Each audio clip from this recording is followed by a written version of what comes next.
അതായത് പൂർവ്വപിതാക്കന്മാരുടെ ശാപങ്ങൾ എൻ്റെ മേൽ വരുമോ? കാര്യം ശരിയാണ്, ഞാൻ രക്ഷിക്കപ്പെട്ടു, ദൈവവേദയിലാണ്, വചനം വായിക്കുന്നുണ്ട്, എല്ലാം ചെയ്യുന്നുണ്ടെങ്കിലും എന്തോ ഒരു നിഴലിൻ്റെ കീഴിലല്ലേ ഞാൻ. Curse is A power, just like blessing is a power, blessing is a force, blessing is a. അടുത്ത ഒന്ന്, മരണം ഭൂമിയിലേക്ക് പ്രവേശിച്ചു, നീ പൊടിയിൽ നിന്ന് എടുക്കപ്പെട്ടവനാണ്, പൊടിയിലേക്ക് നീ തിരിച്ച് ചേരും. 5 ചോദ്യങ്ങൾ ചോദിക്കാൻ പോവുക വ്യൂവേഴ്സിനുള്ള ക്വസ്റ്റ്യൻസ് ആണ്. 5 ചോദ്യങ്ങൾ സ്ക്രീനിലും എഴുതി കാണിക്കാം. നിങ്ങൾ ചെയ്യേണ്ടത് ശ്രദ്ധിച്ച് കേട്ട് അതിൻ്റെ ശരിയുത്തരം നിങ്ങൾ മനസ്സിലാക്കി ബ്ലെസ്സിംഗ് ടുഡേ വാട്സപ്പ് നമ്പറിലേക്ക് അയക്കുക. നിങ്ങൾ ശരിയുത്തരം അയക്കുകയാണെങ്കിൽ ബന്ധപ്പെടുകയും നിങ്ങളുടെ അഡ്രസ്സ് എടുത്ത് നിങ്ങൾക്ക് ഗിഫ്റ്റുകൾ അയച്ചു തരും.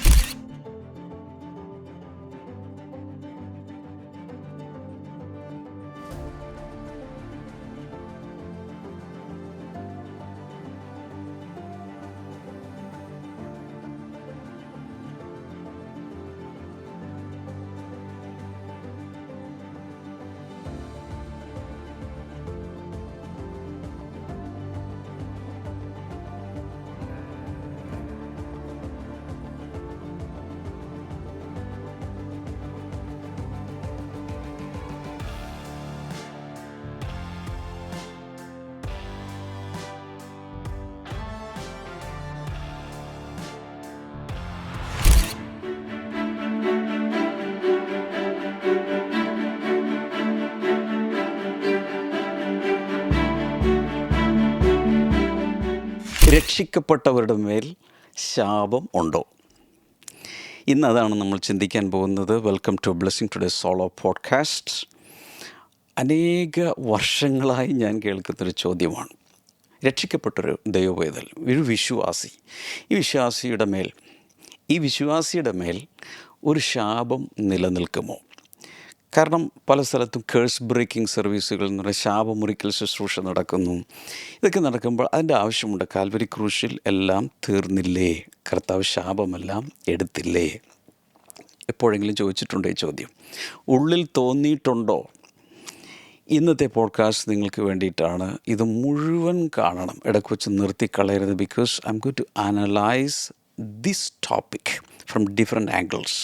സാധാരണ എനിക്ക് കിട്ടിയിട്ടുള്ള ചില ചോദ്യങ്ങൾ ഇങ്ങനെയാണ്. Can a believer be under a curse?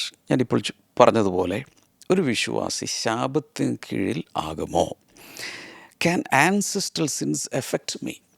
അതായത് പൂർവ്വപിതാക്കന്മാരുടെ ശാപങ്ങൾ എൻ്റെ മേൽ വരുമോ?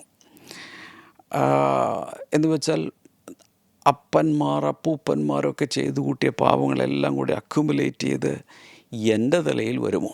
അടുത്തൊരു ചോദ്യം ഇതാണ്. Can words spoken against me destroy my life? ചില ആളുകൾ ഭയങ്കര കടുപ്പിച്ച ചില ശാപവാക്കുകളോ നെഗറ്റീവായ ചില കാര്യങ്ങളോ എന്നെ നോക്കി പറഞ്ഞാൽ, ഞാനൊരു വിശ്വാസിയാണ്, ഒരു ദൈവവേദലാണ്, എനിക്കത് ഫലിക്കുമോ? Can a believer be cursed by witchcraft? ആരെങ്കിലും ഒരു വിശ്വാസിക്കെതിരെ, ദൈവപൈതലിനെതിരെ ദുർമന്ത്രവാദം ചെയ്താൽ, ബ്ലാക്ക് മാജിക്ക് ചെയ്താൽ, അത് വിശ്വാസിക്ക് ഏൽക്കുമോ?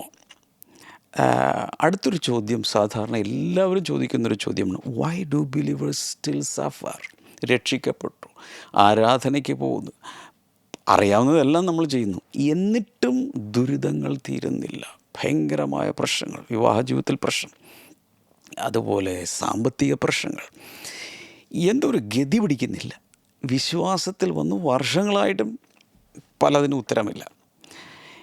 അടുത്ത ഒരു ചോദ്യം ഇതാണ്. Can there be generational curse on believers? പാരമ്പര്യ ശാപങ്ങൾ അല്ലെങ്കിൽ തലമുറകളായുള്ള ശാപങ്ങൾ ഒരു വിശ്വാസിക്ക് വരുമോ? ഒരു ദൈവപൈതലിനോ കുടുംബത്തിലോ വരുമോ? ഇതിനെക്കുറിച്ച് നമ്മൾ നോക്കുമ്പോൾ പലരും പല രീതിയിലാണ് പറയുന്നത്. ഒരു കൂട്ടർ കാണുന്നതല്ല, ഒരു രോഗം വന്നാൽ അത് ശാപമാണ്, ശാപം കൊണ്ടാണ് ഈ രോഗം വന്നത്. അല്ലെങ്കിൽ ഒരു സാമ്പത്തിക പ്രശ്നം വന്നു, ഒരു കടക്കണി വന്നു, ജപ്തി വന്നു, ആ കുടുംബം ശപിക്കപ്പെട്ടതാണ്. അല്ലെങ്കിൽ കാര്യങ്ങൾ, വിവാഹം വൈകുന്നു, പല കാര്യങ്ങളും വൈകുന്നു ജീവിതത്തിൽ, അത് ശാപമാണ്. ഒരു ഭയങ്കരമായി ഡിപ്രഷനിലേക്ക് പോകുന്നു, മാനസിക ബുദ്ധിമുട്ടുകൾ വരുന്നു, അല്ലെങ്കിൽ വന്ധ്യത, കുഞ്ഞുങ്ങളുണ്ടാകുന്നില്ല, പലർക്കും കുഞ്ഞുങ്ങളുണ്ടാകുന്നില്ല, ഇതൊക്കെ ശാപമാണോ? അപ്പോൾ ഈ അതുപോലെ ചില ആളുകൾ ജീവിതത്തിൽ എന്തു വന്നാലും പൂർവികരെയാണ് ശപിക്കുന്നത്. അവരൊക്കെ ചെയ്തു കൂട്ടിയത് ഇന്ന് ഞാൻ അനുഭവിക്കുകയാണ്, അങ്ങനെ പറയുന്നവരുണ്ട്. അടുത്തൊരു കൂട്ടർ നേരെ ഓപ്പോസിറ്റ് ധ്രുവമാണ്. അവർ പറയുന്നത് there is no curse at all on the side. രക്ഷിക്കപ്പെട്ടാൽ പിന്നെ ശാപം എന്ന് പറയുന്ന ഒന്ന് ഇല്ല, ക്രൂശിൽ അത് തീർന്നു. പക്ഷെ പ്രാക്ടിക്കൽ ഡിഫിക്കൽട്ടി ഇവിടെ കാണുന്ന ഇതാണ്, പല വിശ്വാസികളെ നമ്മൾ നോക്കുമ്പോൾ അവർ വചനം വിശ്വസിക്കുന്നു, ആരാധിക്കുന്നു, അഭിഷേകം പ്രാപിച്ചു, അന്യഭാഷയിൽ സംസാരിക്കുന്നു, സ്ഥാനപ്പെട്ടതാണ്, ചെയ്യാവുന്നതെല്ലാം ചെയ്യുന്നുണ്ട്. എന്നിട്ട് അവരുടെ ജീവിതത്തിൽ ചില പാറ്റേണുകൾ നിലനിൽക്കുന്നു. ചിലപ്പോൾ ഒരു ജോലിയിൽ കയറുന്നു, പക്ഷേ ഒരു മാസം 2 മാസം കഴിയുമ്പോൾ അത് പോയി. അല്ലെങ്കിൽ എത്രയൊക്കെ കഠിനാധ്വാനം ചെയ്ത് സമ്പാദിച്ചാലും സാമ്പത്തികമായി ഒരു പുരോഗതിയുമില്ല. കൂടെ കൂടെ രോഗങ്ങൾ വരുന്നു, കൂടെ കൂടെ അനർത്ഥങ്ങൾ, ആക്സിഡൻറ്റുകൾ വരുന്നു, കുടുംബത്തിൽ പലരും ഡിവോഴ്സിലേക്ക് പോകുന്നു. ഇങ്ങനെയുള്ള പാറ്റേണുകൾ കാണുമ്പോൾ ചെറിയൊരു സംശയം. കാര്യം ശരിയാണ്, ഞാൻ രക്ഷിക്കപ്പെട്ടു, ദൈവവേദയിലാണ്, വചനം വായിക്കുന്നുണ്ട്, എല്ലാം ചെയ്യുന്നുണ്ടെങ്കിലും എന്തോ ഒരു നിഴലിൻ്റെ കീഴിലല്ലേ ഞാൻ എന്ന ഒരു തോന്നൽ. ഇതിനെ നമ്മൾ എങ്ങനെയാണ് വെയ് ചെയ്യുന്നത്? ഇതിൻ്റെ ബാലൻസ് എന്താണ്? അതിലേക്കാണ് നമ്മൾ പോകാൻ പോകുന്നത്. ഹോശേയ 4:6. എല്ലാവർക്കും അറിയാം, my people are destroyed for lack of knowledge. പരിജ്ഞാനമില്ലായ്കയാൽ എൻ്റെ ജനം നശിച്ചു പോകുന്നു. പ്രത്യേകിച്ച് ഓർക്കുക, സമ്പത്തില്ലായ്കയാൽ എന്നല്ല പറഞ്ഞിരിക്കുന്നത്, അതുപോലെ അല്ലെങ്കിൽ ആരോഗ്യമില്ലായ്കയാൽ, വേറൊന്നുമല്ല പറഞ്ഞ്, പരിജ്ഞാനമില്ലായ്കയാൽ, നോളജ് സത്യം അറിയായ്കയാൽ എൻ്റെ ജനം നശിച്ചു പോകുന്നു. അതുകൊണ്ട് ഇന്നത്തെ ഈ സോളോ പോഡ്കാസ്റ്റ് വളരെ ഇമ്പോർട്ടൻ്റാണ്. നിങ്ങൾ വിശ്വാസത്തിൽ ഈയിടെ വന്നതായിരിക്കാം, 10, 15, 30, 60 വർഷമായ ആളായിരിക്കാം. പക്ഷേ ഇത് മുഴുവൻ കാണണം, ഇത് മുഴുവൻ കേൾക്കണം. ഞാൻ പല വചനങ്ങളും ഞാനിന്ന് പറയും, അതെല്ലാം ഒന്ന് കുറിച്ച് വയ്ക്കണം. എന്നിട്ട് നന്നായിട്ട് ഇതിനൊന്ന് ധ്യാനിച്ച് പഠിക്കുക. എന്താണ് ശാപമെന്ന് ആദ്യം നമുക്കൊന്ന് നോക്കാം. A curse is the pronouncement, consequence or condition of divine judgement that brings separation, loss, frustration, suffering or death because of sin, rebellion or opposition to God's purposes. ശാപം എന്നത് പാപം, ദൈവത്തോടുള്ള മത്സരം, കലഹം, അല്ലെങ്കിൽ ദൈവത്തിൻ്റെ ഉദ്ദേശങ്ങൾക്കും പദ്ധതികൾക്കും എതിരായ ചില നിലപാട് മൂലമുണ്ടാകുന്ന ദൈവിക ന്യായവിധിയുടെ ഒരു പ്രഖ്യാപനമോ അതിൻ്റെ ഒരു അനന്തരഫലമോ അല്ലെങ്കിൽ അതിനാലുണ്ടാകുന്ന ഒരു പ്രത്യേക അവസ്ഥയോ ആകുന്നു. അത് ദൈവത്തിൽ നിന്നുള്ള വേർപാട്, നഷ്ടം, നിരാശ, കഷ്ടം, മരണം എന്നിവയ്ക്ക് കാരണമായി മാറും. ഇതാണ് ഏകദേശ രൂപം. ഇത്തിരി ലോങ് സെൻറ്റൻസ് ആണെങ്കിലും ഒരു ഐഡിയ കിട്ടിക്കാണും. ഈ ഹീബ്രു ഭാഷയിൽ, ഒറിജിനലി ഹീബ്രു ഭാഷയിൽ ഉപയോഗിച്ചിരിക്കുന്ന വേർഡ് അറാർ എന്നാണ്. ARAR, അറാർ. അതിൻ്റെ അർത്ഥം ടു കേഴ്സ്, ശപിക്കുക, ടു ബൈൻഡ് അണ്ടർ ജഡ്ജ്മെൻറ്റ്, ഒരു ന്യായവിധിയുടെ കീഴിൽ ബന്ധിച്ചു നിർത്തുക, കുരുക്കി നിർത്തുക. പ്ലേസ് അണ്ടർ ഡിവൈൻ ഡിസ്പ്ലഷർ, ദൈവിക പ്രസാദമില്ലാത്ത ഒരവസ്ഥയിൽ കൊണ്ടുപോയി ആക്കുക. അല്ലെങ്കിൽ പ്രൊനൗൺസ് കോണ്ടംനേഷൻ, ഒരു ശിക്ഷാവിധി പ്രഖ്യാപിക്കുക. ഇതൊക്കെയാണ് അറാർ എന്ന വാക്കുകൊണ്ട് എബ്രായ ഭാഷയിൽ ഉദ്ദേശിക്കുന്നത്. ഉദാഹരണം നോക്കുവാണെങ്കിൽ ഉൽപ്പത്തി പുസ്തകത്തിൽ ദൈവം പാമ്പിനെ ശപിക്കുന്നു, സ്ത്രീയെ ശപിക്കുന്നു, പുരുഷനെ ശപിക്കുന്നു, എന്തിനും ഭൂമിയെ വരെ ശപിക്കുന്നു. അപ്പോൾ ദൈവമായിട്ട് ദൈവത്തിൻ്റെ വാഗൊണ്ട് തന്നെ അനുഗ്രഹിക്കുന്ന അതേ ദൈവം 1-ാം അധ്യായത്തിൽ ആദമിനെ ദൈവം അനുഗ്രഹിക്കുന്നു. ആ അനുഗ്രഹിച്ച അതേ ദൈവമാണ് 3-ാം അധ്യായത്തിലേക്ക് എത്തുമ്പോൾ ഇത്രയും കൂട്ടരെ ശപിക്കുന്നത്. അപ്പോൾ ഈ ശാപം എന്ന് പറയുന്നത് ചുമ്മാ കുറച്ച് നെഗറ്റീവ് വാക്കുകൾ പറയുന്നതല്ല. അനുഗ്രഹവും ശാപവും വാക്കുകളിലൂടെയാണ് സഞ്ചരിക്കുന്നത്. So words are the vehicles of blessings or curses. അപ്പോൾ ഇവിടെ ആരെങ്കിലും നോക്കി ഒരു നെഗറ്റീവായി പറയുകയോ ക്രിട്ടിസൈസ് ചെയ്യുന്നതോ ഒന്നും ശാപമല്ല. പക്ഷേ ശാപം എന്ന് പറയുമ്പോൾ it is being placed under the consequences of divine judgement. ഒരു ദൈവിക ന്യായവിധിയുടെ കീഴിൽ കൊണ്ടുപോയി അതിൻ്റെ അനന്തരഫലങ്ങൾ അനുഭവിക്കാനായി ഒരാളെ കൊണ്ടുപോയി നിർത്തുന്ന ഒരവസ്ഥയാണ് ശാപം. അപ്പോൾ ഈ ബ്ലെസ്സിങ്ങും കേഴ്സും ഓപ്പോസിറ്റ്സ് ആണല്ലോ. അനുഗ്രഹം എന്ന് പറഞ്ഞാൽ എന്തൊക്കെ അതിൽ ഉൾപ്പെട്ടിട്ടുണ്ട്?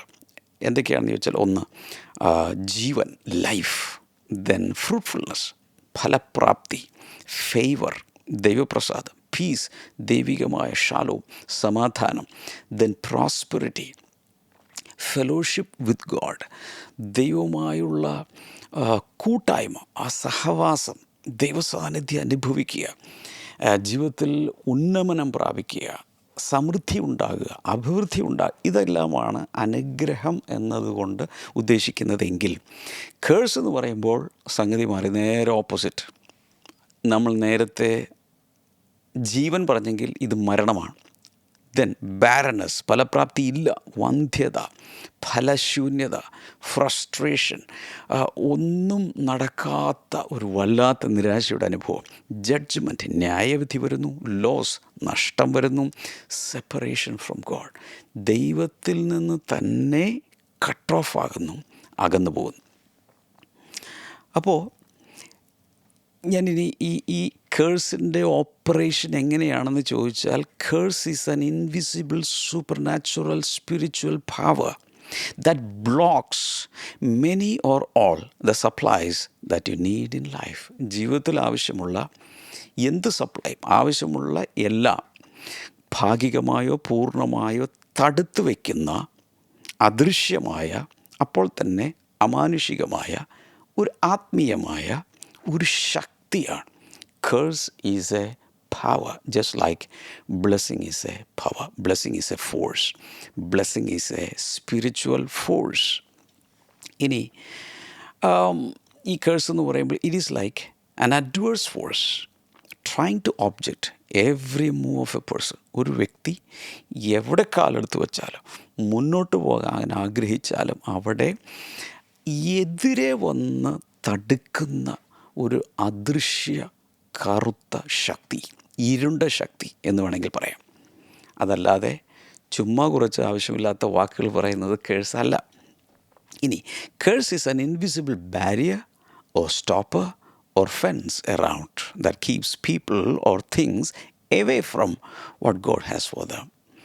അതുപോലെ തന്നെയാണ് ശാപത്തിൻ്റെ മറ്റൊരവസ്ഥ എന്ന് പറയുന്നത്, ഒരു അദൃശ്യമായ ഒരു ബാരിയർ, ഒരു തടസ്സം, അല്ലെങ്കിൽ സ്റ്റോപ്പ് ചെയ്യുന്ന ഒരവസ്ഥ വന്നിട്ട്, അല്ലെങ്കിൽ ചുറ്റും ഒരു വേലി കെട്ടി അതിനകത്താക്കി ആളുകളെ ദൈവം അവർക്ക് വേണ്ടി കരുതി വെച്ചിട്ടുള്ള, അല്ലെങ്കിൽ ദൈവം ആഗ്രഹിക്കുന്നൊരു ഭാവിയിലേക്ക് പോകാൻ കഴിയാതെ പരിമിതിക്കുള്ളിൽ തളയ്ക്കപ്പെട്ട ഒരവസ്ഥ. അതാണ് കേഴ്സ്ഡ് സിറ്റുവേഷൻ എന്ന് പറയുന്നത്. അതുപോലെ തന്നെയാണ് curse is pronounced to torment the person with great calamity, mishap etcetera. ഒരു ശാപം ഒരാളുടെ മേൽ പ്രഖ്യാപിക്കപ്പെടുമ്പോൾ ആ വ്യക്തി ദണ്ഡിപ്പിക്കപ്പെടുന്നു, പീഡിപ്പിക്കപ്പെടുന്നു. എന്നിട്ട് ആ വ്യക്തിയുടെ ജീവിതത്തിൽ അത്യാഹിതങ്ങൾ, അപകടങ്ങൾ, ദുരന്തങ്ങളൊക്കെ വന്ന് വല്ലാതെ കഷ്ടപ്പെടുന്ന ഒരനുഭവം. ഞാനിത് പറയുമ്പോൾ സ്വന്തം ജീവിതത്തെ ചിലപ്പോൾ തട്ടിച്ച് നോക്കുക, ചില ആളുകളൊക്കെ ചിലപ്പോൾ ഓർമ്മയിൽ വരുന്നുണ്ടാകാം. പക്ഷെ ഞാൻ ഈ പോഡ്കാസ്റ്റിൻ്റെ അവസാനം വളരെ വ്യക്തമായ, ശക്തമായ, ദൈവികമായ ഒരു ബ്രേക്ക് ത്രൂവിലേക്ക് എത്തിക്കാനാണ് ആഗ്രഹിക്കുന്നത്. അതുകൊണ്ട് ഞാൻ വീണ്ടും പറയുന്നു, ഈ പോഡ്കാസ്റ്റ് ഇടയ്ക്ക് വെച്ച് സ്റ്റോപ്പ് ചെയ്യരുത്. അഥവാ എന്തെങ്കിലും ഒരു അത്യാവശ്യം വന്നാൽ നിങ്ങൾ പോസ് ചെയ്താൽ അവിടെ മുതൽ വീണ്ടും കാണണം, അല്ലെങ്കിൽ ആദ്യം മുതൽ വീണ്ടും കാണണം. ഞാൻ ഉറപ്പ് തരുന്നു, ഈ ഒരൊറ്റ പോഡ്കാസ്റ്റ് നിങ്ങളെ ലൈഫിനെ വരെ മാറ്റിമറിക്കാം. ബിക്കോസ് എൻ്റെ ജനം നശിച്ചു പോകുന്നത് പരിജ്ഞാനമില്ലായ്കയാലാണ്. ദൈവത്തിൻ്റെ വചനത്തിൻ്റെ സത്യം അഭിഷേകത്തിൻ്റെ നിറവിൽ പ്രഖ്യാപിക്കപ്പെടുമ്പോൾ അതിശക്തമായ ഒരു മാർവലസ് ലൈറ്റ്, അത്യന്തമായൊരു വെളിച്ചം നമ്മിൽ അടിച്ചിട്ട് വലിയൊരു ലിബറേഷൻ നടക്കും, വലിയൊരു സ്വാതന്ത്ര്യമുണ്ടാകും. Are you ready for that? Yeah. ഇനി ശാപം ഒരു വ്യക്തിയുടെ മേൽ നിഴലിട്ട് നിൽക്കുന്ന സമയത്ത് that curse can delay or deny that person's destiny. ലക്ഷ്യത്തിലേക്ക് പോകുന്ന ഒരു നല്ല ഭാവിയിലേക്ക് മുന്നേറുന്ന ഒരു വ്യക്തിയെ കാര്യങ്ങൾ തടസ്സപ്പെടുത്തുക, അല്ലെങ്കിൽ കാര്യങ്ങൾ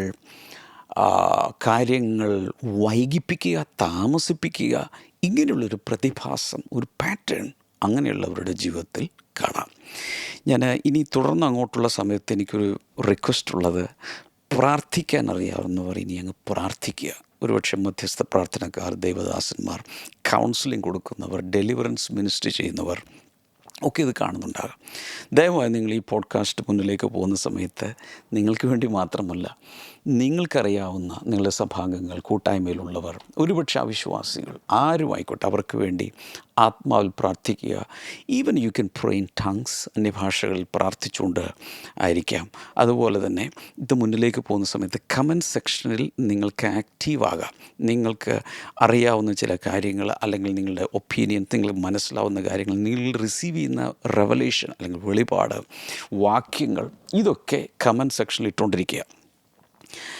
ഇനി നമ്മൾ അടുത്തൊരു സെഗ്മെൻറ്റിലേക്ക് പോവുകയാണ്. Different kinds of curses in the Bible, അല്ലെങ്കിൽ ഡയമെൻഷൻസ് ഓഫ് കേഴ്സസ്. പല തരത്തിലുള്ള ശാപങ്ങൾ തിരുവെഴുത്തിൻ്റെ താളുകളിൽ നമുക്ക് കാണാൻ കഴിയും. അതിനെക്കുറിച്ചാണ് ഞാൻ ഇനി പറയാൻ പോകുന്നത്. This is going to be very important and this is going to be an eye opener. ഇത് കണ്ണ് തുറപ്പിക്കുന്ന രീതിയിലുള്ള ചില കാര്യങ്ങളാണ് ഞാൻ ഷെയർ ചെയ്യാൻ പോകുന്നത്. നമ്പർ 1, ആദ്യത്തെ കാറ്റഗറി, പറ്റുവാണെങ്കിൽ നോട്ട്സ് എഴുതുക, കമൻറ്റ് സെക്ഷനിൽ ഇതൊക്കെ ഒന്ന് ടൈപ്പ് ചെയ്തിട്ടാൽ ഒത്തിരി പേർക്ക് അനുഗ്രഹമാകും. നമ്പർ 1, ദി ഒറിജിനൽ കേഴ്സ്, ആദ്യത്തെ ശാപം അഥവാ ദി ആഡമിക് കേഴ്സ്. ആദം മുഖാന്തരം ഈ ഭൂമിയിലേക്ക് വന്ന ശാപം, ഇതാണ് ഒറിജിനൽ കേഴ്സ്. ഉൽപ്പത്തി പുസ്തകം 3-ാം അധ്യായത്തിൻ്റെ 14 മുതൽ 19 വരെയുള്ള ഭാഗത്താണ് നമ്മളിത് കാണുന്നത്. ജെനസിസ് 3:14-19. ഇതിനെ we can call this the foundational curse that affected the entire human race. മനുഷ്യരാശിയെ മുഴുവൻ ബാധിച്ച, സ്വാധീനിച്ച, അഫക്റ്റ് ചെയ്ത അടിസ്ഥാനപരമായ, ആധാരമായ ഒരു ശാപം എന്ന് പറയുന്നതാണ് ഞാനിത് പറയാൻ പോകുന്നത്. എന്താണ് സംഭവിച്ചത്? മനുഷ്യനോട് ദൈവം പറഞ്ഞു, തോട്ടത്തിൻ്റെ നടുവിൽ നിൽക്കുന്ന നന്മതിന്മകളെക്കുറിച്ചുള്ള അറിവിൻ്റെ വൃക്ഷത്തിൻ്റെ ഫലം നീ തിന്നരുത്, ബാക്കിയെല്ലാം കഴിച്ചോ. എന്നാൽ അത് തന്നെ അല്ലേ, സർപ്പം ഈ തോട്ടത്തിലെത്തുന്നു. സർപ്പത്തിൻ്റെ പ്രലോഭനത്തിൽ അല്ലെങ്കിൽ പ്രേരണയിൽപ്പെട്ട് മാഡം ഹൗവ ആദ്യം കഴിക്കുകയും അതിനുശേഷം പുരുഷന്, തൻ്റെ ഭർത്താവിന്, ആദമിന് കൊടുക്കുകയും ചെയ്യുന്നു. ആദം അത് കഴിക്കുന്നു. അതിനുശേഷം ദൈവം തോട്ടത്തിലേക്ക് വരുന്നു, പതിവ് പോലെ വരുന്നു. കാരണം ഇവർ എല്ലാ ദിവസവും ഇങ്ങനെ ഒരു ഈവനിങ് വാക്കോ അല്ല, in the cool of the day they use to walk, they use to converse, they use to dialogue. ഒരു കൂട്ടായ്മയും ഫെലോഷിപ്പൊക്കെ ഉണ്ടായിരുന്നു. വേറെ ആരും ഇല്ലല്ലോ, ഈ ഭൂമി, ഇത്രയും വലിയ ഭൂമിയിൽ ഇവർ രണ്ടുപേരേ ഉള്ളൂ. അപ്പോൾ ദൈവം കൂടെ അന്നത്തെ വിശേഷങ്ങളൊക്കെ, എൻ്റെ ഭാവനയിൽ പറയുവാണേ, വിശേഷങ്ങളൊക്കെ പറഞ്ഞ് അങ്ങോട്ടും ഇങ്ങോട്ടൊക്കെ ഒന്ന് നടക്കുക, ഇതൊക്കെ ചെയ്യുന്ന ഒരു പതിവുണ്ടായിരുന്നു. അന്ന് വൈകിട്ട് ദൈവം വന്നപ്പോൾ കോൺവെർസേഷൻ ഒന്ന് തെറ്റി. ഞാൻ തിന്നരുതെന്ന് പറഞ്ഞ അപ്പോഴാണ് നീ തിന്നോ. ആദ്യം ആളെ കാണുന്നില്ല. നീ എവിടെയാ ആദമേ, നീ എവിടെയാ? ഒളിച്ചിരിക്കുവോ? നിൻ്റെ കാലച്ച കേട്ട്.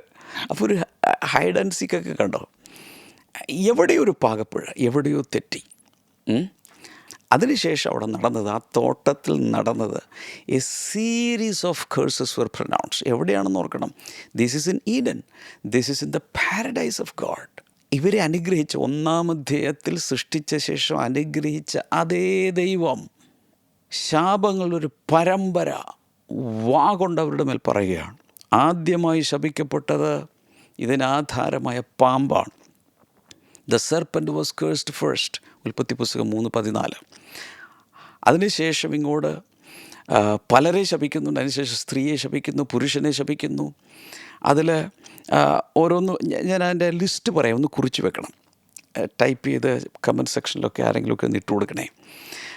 17-ാമത്തെ വചനത്തിലേക്ക് വരുമ്പോൾ ദ ഗ്രൗണ്ട് വാസ് കേഴ്സ്ഡ്. നിലം അവർ ഉഴുതുമറിച്ച അല്ലെങ്കിൽ കൃഷി ചെയ്യുന്ന ആ തോട്ടം അല്ലെങ്കിൽ ആ നിലം ശപിക്കപ്പെട്ടു, ഭൂമി ശപിക്കപ്പെട്ടു. അതുകൂടാതെ പുരുഷനോട് ദൈവം പറഞ്ഞു ടോയിൽ ആൻഡ് ഫ്രസ്ട്രേഷൻ, മുഖത്തെ വിയർപ്പ് കൊണ്ട് നീ അധ്വാനിച്ച് കഴിക്കേണ്ടി വരും.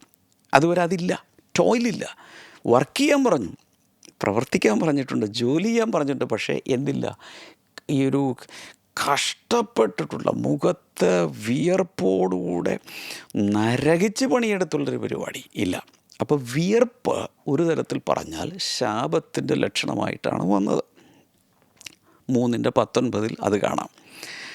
ദെൻ അടുത്തൊരു കാര്യം സ്ത്രീയോട് പറഞ്ഞു, നീ വേദനയോടെ പ്രസവിക്കും. That means labour, childbirth became so painful. ദൈവം പറഞ്ഞു ഇനി വേദനിച്ച് മാത്രമേ പ്രസവിക്കുള്ളൂ. പ്രസവവേദന എന്നാണ് അതിനെ പറയുന്നത്. ഉൽപ്പത്തി പുസ്തകം 3:16-17 അത് കാണാം. അടുത്തത് ഹ്യൂമൻ റിലേഷൻഷിപ്സ് ബിക്കെയിം ബ്രോക്കൺ. ദൈവത്തോടുള്ള ബന്ധം അത് വലിയൊരു പ്രശ്നത്തിലായി, അറിയാം, സെപ്പറേഷൻ ഉണ്ടായി. എന്നാൽ അതിനപ്പുറത്ത് ഹ്യൂമൻ റിലേഷൻഷിപ്സിലും മനുഷ്യർ തമ്മിലുള്ള ബന്ധം, അവിടെ പ്രത്യേകിച്ച് പറഞ്ഞ സ്ത്രീയെ നിൻ്റെ ആഗ്രഹം അവനോടാകാം, അവൻ നിന്നെ ഭരിക്കും.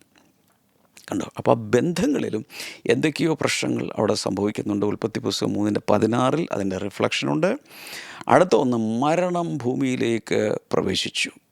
നീ പൊടിയിൽ നിന്ന് എടുക്കപ്പെട്ടവനാണ്, പൊടിയിലേക്ക് നീ തിരിച്ച് ചേരും. അഥവാ അവൻ്റെ ശരീരത്തിൽ മോർട്ടാലിറ്റി എന്നൊരു പ്രതിഭാസം, അതിനെങ്ങനെ പറയുക, ദ്രവത്വം അല്ലെങ്കിൽ മർത്യത അവൻ്റെ ബോഡിയിലേക്ക് കയറി. Mortality, death entered creation. സൃഷ്ടിയിലേക്ക് ഇതാ എന്ത് വന്ന് കയറുന്നു? മരണം വന്ന് കയറുന്നു. ഉൽപ്പത്തി 3:19, റോമലേഖനം 5:12 ഇതിലൊക്കെ കാണുന്നുണ്ട്. അടുത്തത്, the entire creation was subjected to decay. മൊത്തം സൃഷ്ടി ഡീകേ, ദ്രവത്വത്തിന് കീഴ്പ്പെട്ടു. റോമലേഖനം 8:20-22 വരെ വായിക്കുമ്പോൾ ഈ കാര്യം നമ്മൾ കാണുന്നുണ്ട്. മൊത്തം സൃഷ്ടി മുഴുവൻ ദ്രവത്വത്തിൻ്റെ അടിയിലേക്ക് പോയി. എത്ര പേർ ശ്രദ്ധിക്കുന്നുണ്ട്? Oh, this is going to be really really wonderful. ഈ ശാപത്തിൻ്റെ പരമ്പര, ഞാൻ കുറച്ച് എണ്ണം പറഞ്ഞു, വാക്യങ്ങൾ തന്നു. ഇതിൻ്റെ പേരെന്താണെന്ന് പറയാമോ? The original curse. എല്ലാവരും ഒന്ന് ടൈപ്പ് ചെയ്തിടാമോ? ആദ്യ ശാപം അല്ലേ, അല്ലെങ്കിൽ ആദ്യത്തെ ശാപം. ഇതിൻ്റെ സ്കോപ്പ് എന്താണെന്ന് അറിയാമോ? യൂണിവേഴ്സൽ, മൊത്തം യൂണിവേഴ്സിനെയാണിത് ബാധിച്ചത്. ഒരു മനുഷ്യൻ്റെ ലംഘനം മൂലം മരണം പ്രപഞ്ചത്തിലേക്ക് പ്രവേശിക്കുന്നു. That means today every human being enters into a fallen world affected by Adam's sin and curse. ഇന്നീ ഭൂമിയിലേക്ക് ഒരു കുഞ്ഞ് പിറന്നു വീഴുമ്പോൾ ഈ ശപിക്കപ്പെട്ട ഒരു ഭൂമിയിലേക്കും പ്രപഞ്ചത്തിലേക്കും സിസ്റ്റത്തിലേക്കുമാണ് ജനിച്ചു വീഴുന്നത്. ശ്രദ്ധിച്ച് കേൾക്കുക. വിശ്വാസിയുടെ മക്കളായാലും അവിശ്വാസിയുടെ മക്കളായാലും ബോണഗേനായാലും അല്ലേലും രക്ഷിക്കപ്പെട്ടതാണോ അല്ലേ ഒന്നും വിഷയമല്ല. ആര് ഈ ഭൂമിയിലേക്ക് വന്നാലും ഇങ്ങനൊരു പ്രപഞ്ചത്തിൽ, യേശു പോലും ഈ ഭൂമിയിലേക്ക് പ്രവേശിച്ചപ്പോൾ ഇങ്ങനൊരു പ്രപഞ്ചത്തിലേക്കാണ് ഒരു ശിശുവായി അവൻ പിറന്നു വീണത്. എന്നാൽ ഒരു വലിയ ഗുഡ് ന്യൂസാണ് ഇതിനിടയിൽ എനിക്ക് പറയാനുള്ളത്. ഇത്രയും വലിയ ശാപം, അതിൻ്റെ സ്കോപ്പ് യൂണിവേഴ്സലാണെന്ന് ഞാൻ പറഞ്ഞു. പ്രപഞ്ചം മൊത്തം ബാധിച്ച ഇത്രയും വലിയ ശാപം പറഞ്ഞുകൊണ്ടിരിക്കുന്നതിനിടയിൽ പെട്ടെന്ന് കർത്താവ് 15-ാം വാക്യത്തിൽ 33:15 I will put enmity between you and the woman. സർപ്പത്തോട് പറയുമ്പോൾ, പാമ്പിനോട് പറയുമ്പോൾ പറയാം, ഞാൻ നിനക്കും സ്ത്രീക്കും, അതുപോലെ between your seed and her seed, നിൻ്റെ സന്തതിക്കും അവളുടെ സന്തതിക്കും തമ്മിൽ ഒരു ശത്രുത ഉണ്ടാക്കും. ഇനി അടുത്ത് കേട്ടോ, he shall bruise your head and you shall bruise his heel. അവിടെ പറയുന്നത് ആ സ്ത്രീയുടെ സന്തതിയെക്കുറിച്ച് പറയുന്നത്, അവൻ അഥവാ സ്ത്രീയുടെ സന്തതി നിൻ്റെ തല തകർക്കും. And you shall bruise his heel, നീയോ അവൻ്റെ കുതികാൽ തകർക്കും, ഹീല് തകർക്കും. ഇതൊരു ഗുഡ് ന്യൂസാണ്. ഇതെന്തിനെക്കുറിച്ചാണ് പറയുന്നത്? സ്ത്രീയുടെ സന്തതിയായി അഥവാ ഗലാത്യലേഖനം 4:4 അനുസരിച്ച് സ്ത്രീയുടെ സന്തതിയായി ന്യായപ്രമാണത്തിന് കീഴിൽ ജനിച്ചവനായി യേശു കർത്താവ് ഈ ഭൂമിയിലേക്ക് വന്ന് പാമ്പിൻ്റെ തല തകർക്കുന്ന അവസ്ഥ. അതൊരു ഗുഡ് ന്യൂസാണ്. എന്തിനു വേണ്ടി? ഈ ശാപത്തിൽ നിന്നും സകല പ്രപഞ്ചത്തെയും വീണ്ടെടുക്കുവാനുള്ള യാഗമായി മാറേണ്ടതിനായി യേശു വരുന്ന കാര്യം അഥവാ രക്ഷ എന്ന് വെച്ചാൽ ഈ പ്രശ്നം ഒരു തരത്തിൽ പറഞ്ഞാൽ ഈ പ്രശ്നം വരുന്നതിന് മുമ്പ് തന്നെ സൊല്യൂഷൻ കർത്താവ് കണ്ടിരുന്നു. അതുകൊണ്ട് ലോകസ്ഥാപനത്തിന് മുമ്പ് അറുക്കപ്പെട്ട കുഞ്ഞാട് എന്ന് വചനത്തിൽ നമ്മൾ കാണുന്നത്. സോ ഞാനിപ്പോൾ ഇതുവരെ പറഞ്ഞുകൊണ്ടിരുന്നത് ഒന്നാമത്തെ ശാപമാണ്. 7 ഡിഫറെൻറ്റ് വെറൈറ്റിയിലുള്ള ശാപങ്ങളാണ് ഞാൻ പറയാൻ പോകുന്നത്. അതിൽ കൂടുതൽ കാണുമായിരിക്കും, പ്രധാനപ്പെട്ട അങ്ങ് പറയുക. ഒന്നാമത്തേത് ദ ഒറിജിനൽ സിൻ, ആദ്യ പാപം. രണ്ടാമത്തേത് the curse of the law, ന്യായപ്രമാണത്തിൻ്റെ ശാപം. ഇതിൻ്റെ തുടക്കം എന്ന് പറയുന്നത് the Mosaic covenant and law ആണ്. മോശയിലൂടെ വന്ന ന്യായപ്രമാണമാണ് ഇതിൻ്റെ ആധാരം. ഡ്യൂട്രോണമി 27:26, ആവർത്തന പുസ്തകം 27:26 നമ്മൾ കാണുന്നത് cursed is anyone who does not uphold the words of this law by carrying them out. ഈ ന്യായപ്രമാണത്തിലുള്ളതെല്ലാം പ്രമാണിക്കാത്ത, അനുസരിക്കാത്തവരെല്ലാം ശപിക്കപ്പെട്ടവരാണ്. ഓക്കെ, ഇനി ഗലാത്യലേഖനം 3:10 കാണുന്നത് for all who rely on the works of the law are under a curse. ന്യായപ്രമാണത്തിൻ്റെ പ്രവൃത്തിയിൽ വിശ്വസിക്കുന്ന എല്ലാവരും ശാപത്തിൻ്റെ കീഴിലാണ്. As it is written, cursed is everyone who does not continue to do everything written in the book of the law.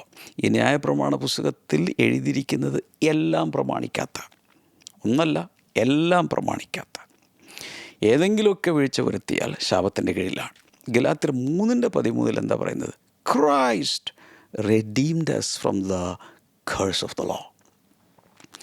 ഈ ന്യായപ്രമാണത്തിൻ്റെ ശാപത്തിൽ നിന്നും ക്രിസ്തു നമ്മെ വീണ്ടെടുത്തിരിക്കുന്നൊരു hallelujah പറയാൻ സമയമായിട്ടുണ്ട്.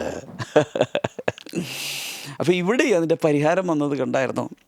ആദ്യം എന്ത് ചെയ്തു? ഒറിജിനൽ കേഴ്സ് പറഞ്ഞ അതിൻ്റെ ഇടയിൽ തന്നെ ഈ പാമ്പിനോട് പറഞ്ഞു തുടങ്ങി അടുത്തതൊക്കെ പറയുന്നതിന് ഇടയിൽ തന്നെ 15-ാമത്തെ വചനത്തിൽ തന്നെ കർത്താവ് അതിൻ്റെ സൊല്യൂഷൻ പറഞ്ഞു. ഇനി മോശയുടെ ന്യായപ്രമാണം ഏതെങ്കിലുമൊക്കെ പാലിച്ചില്ലെങ്കിൽ പ്രശ്നമാണ്. അതിൻ്റെ പരിഹാരം ക്രിസ്തു കാൽവരി ക്രൂശിൽ നമുക്ക് വേണ്ടി ചെയ്തിരിക്കുന്നു. അപ്പോൾ ഇതിൻ്റെ ലോജിക്ക് ഇത്രയേ ഉള്ളൂ. The law demanded complete obedience. അതായത് ന്യായപ്രമാണം പാലിക്കുന്നവർ ഒന്നോ രണ്ടോ കുറച്ചോ അല്ല, ഫുൾ പാലിച്ചിരിക്കണം. ഒരെണ്ണത്തിൽ തെറ്റിയാൽ എല്ലാം തെറ്റി. അങ്ങനെയാണ് അതിൻ്റെ കാൽക്കുലേഷൻ. ആവർത്തന പുസ്തകം 27-26 കുറിച്ച് വയ്ക്കുക, പിന്നീട് വായിക്കുക. പറ്റുന്നവരതൊന്ന് കോപ്പി ചെയ്ത് കമൻറ്റ് സെക്ഷനിൽ ഇട്ട് കൊടുക്കുക. Disobedience brought curses. ഇത് കൂടാതെ അനുസരണക്കേട് ആരെല്ലാം കാണിക്കുന്നുവോ അവരുടെ മേലൊരു ശാപം വരും. 28:15, ആവർത്തനം 28:15. No one kept the law perfectly. ഇതുവരെയുള്ള ചരിത്രത്തിൽ ഇന്ന് വരെ ആരും, ഒരാൾ പോലും, എന്ന് വെച്ചാൽ ഇത് ആര് വഴി ഇത് വന്നത്? മോശ വഴിയാണ് അല്ലേ? ന്യായപ്രമാണം മോശ വഴി വന്നു, കൃപയും സത്യവും യേശു വഴി വന്നു. 2 ടെസ്റ്റമെൻറ്റ്, 2 കവനൻ്റാണ് കിടക്കുന്നത്. ഈ പഴയ നിയമത്തിൽ മോശയിലൂടെ ന്യായപ്രമാണം വന്നെങ്കിൽ പുതിയ നിയമത്തിൽ യേശുവിലൂടെ കൃപയും സത്യവും ഡൗൺലോഡ് ചെയ്ത് ഭൂമിയിലേക്ക് വന്നു. അപ്പോൾ ചരിത്രത്തിൽ ഈ മോശ ഉൾപ്പെടെ, ആരിലൂടെയാണോ ന്യായപ്രമാണം വന്നത്, ഈ മോശ ഉൾപ്പെടെ ഒരാളും മുഴുവൻ ന്യായപ്രമാണവും അനുസരിച്ചിട്ടില്ല. പൗലോസ് വീമ്പിളക്കി പറയുന്നുണ്ട് ന്യായപ്രമാണപ്രകാരം കുറ്റമറ്റവൻ എന്നൊക്കെ പറയുന്നത്. എൻ്റെ അർത്ഥം ഒരു ലംഘനം ഇല്ലെന്നൊന്നുമല്ല. സാധാരണ അദ്ദേഹം ഒരു പരീശനായതുകൊണ്ട് എല്ലാവരേക്കാളും പലരെക്കാളും മിടുക്കനായിട്ട് കാര്യങ്ങൾ ചെയ്തു എന്ന് മാത്രമേ ഉള്ളൂ. എന്നാൽ ന്യായപ്രമാണം മുഴുവൻ നിവർത്തിച്ചത് യേശു മാത്രമാണ്. ഇനി ചുരുക്കി പറഞ്ഞാൽ മനുഷ്യവംശം മുഴുവൻ, മനുഷ്യവംശം എന്ന് പറയുമ്പോൾ പ്രധാനമായും ജൂയിഷ് കമ്മ്യൂണിറ്റി, അവർക്കാണല്ലോ ന്യായപ്രമാണം കിട്ടിയത്, യഹൂദന്മാർ, അവർ all stood under the law's condemnation. ഈ ന്യായപ്രമാണ പ്രകാരമുള്ള ശിക്ഷാവധിയുടെ കീഴിലായിപ്പോയി. എന്നാൽ ഗലാത്യർ 3:13 പ്രകാരം Christ redeemed us from that curse. കാൽവരി ക്രൂശിൽ കർത്താവ് ചെയ്ത യാഗത്തിൽ അവൻ നമ്മെ വീണ്ടെടുത്തിരിക്കുന്നു. ഇനി ആവർത്തന പുസ്തകം 28 വായിക്കുന്ന സമയത്ത് ആദ്യത്തെ 14 വചനങ്ങൾ 1 മുതൽ 14 വരെയുള്ള വചനങ്ങളിൽ ബ്ലെസ്സിങ്സ് ലിസ്റ്റ് ചെയ്ത് പറഞ്ഞിരിക്കുകയാണ്.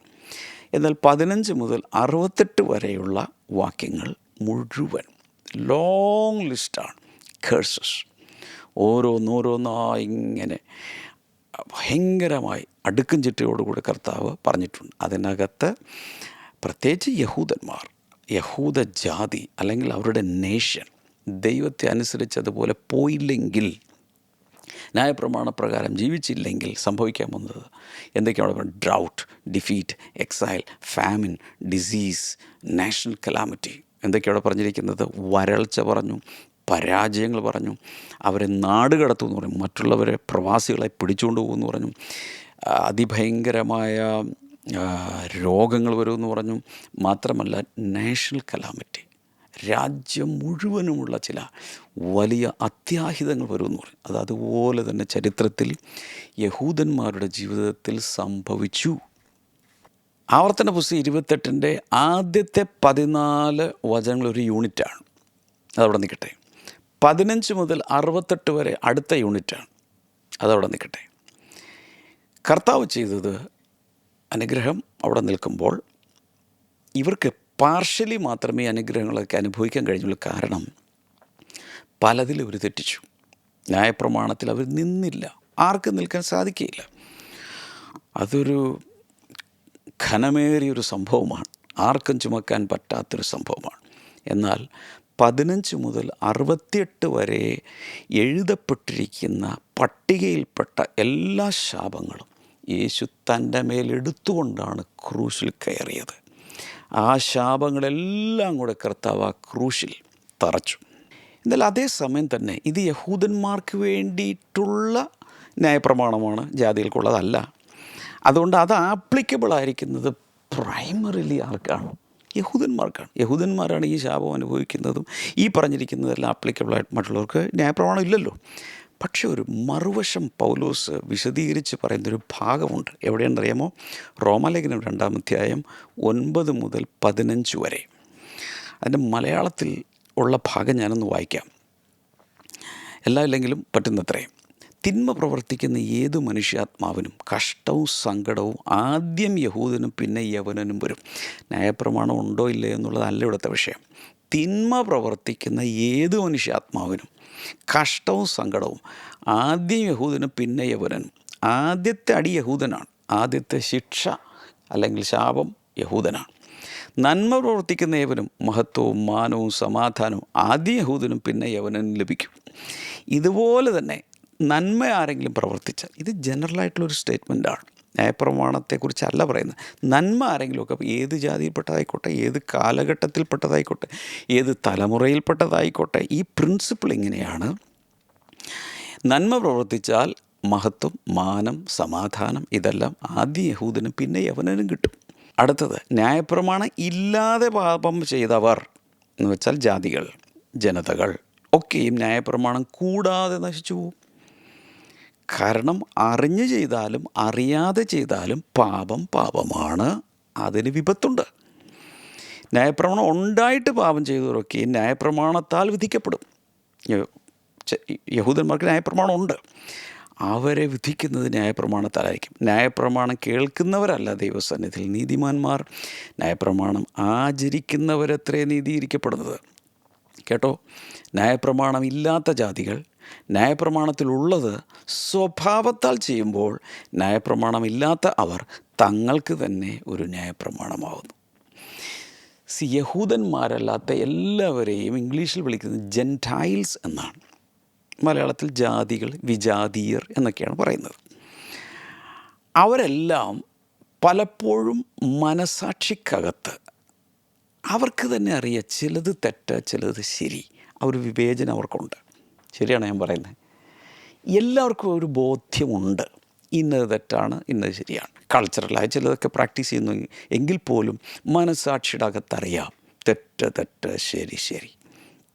അതുകൊണ്ട് യഹൂദന്മാർക്ക് ലഭിച്ച, മോശയിലൂടെ ലഭിച്ച ന്യായപ്രമാണം പലരുടെയും കയ്യിൽ ഇല്ലെങ്കിൽ പോലും അവർ സ്വാഭാവികമായി ഒരു കീഴ്വഴക്കം പോലെ, ഒരു സദാചാരം പോലെ നല്ലതും തിന്മയും തിരിച്ചറിഞ്ഞ് അത് പ്രാക്ടീസ് ചെയ്യുമ്പോൾ, ഇവിടെ പറഞ്ഞിരിക്കുന്നത് ന്യായപ്രമാണത്തിലുള്ളത് ഈ വിജാതീയർ അഥവാ ജാതികൾ സ്വഭാവത്തിൽ ബൈ നേച്ചർ ചെയ്യുമ്പോൾ ന്യായപ്രമാണം ഇല്ലെങ്കിൽ പോലും അവർ തങ്ങൾക്ക് തന്നെ ഒരു ന്യായപ്രമാണമാകുന്നു.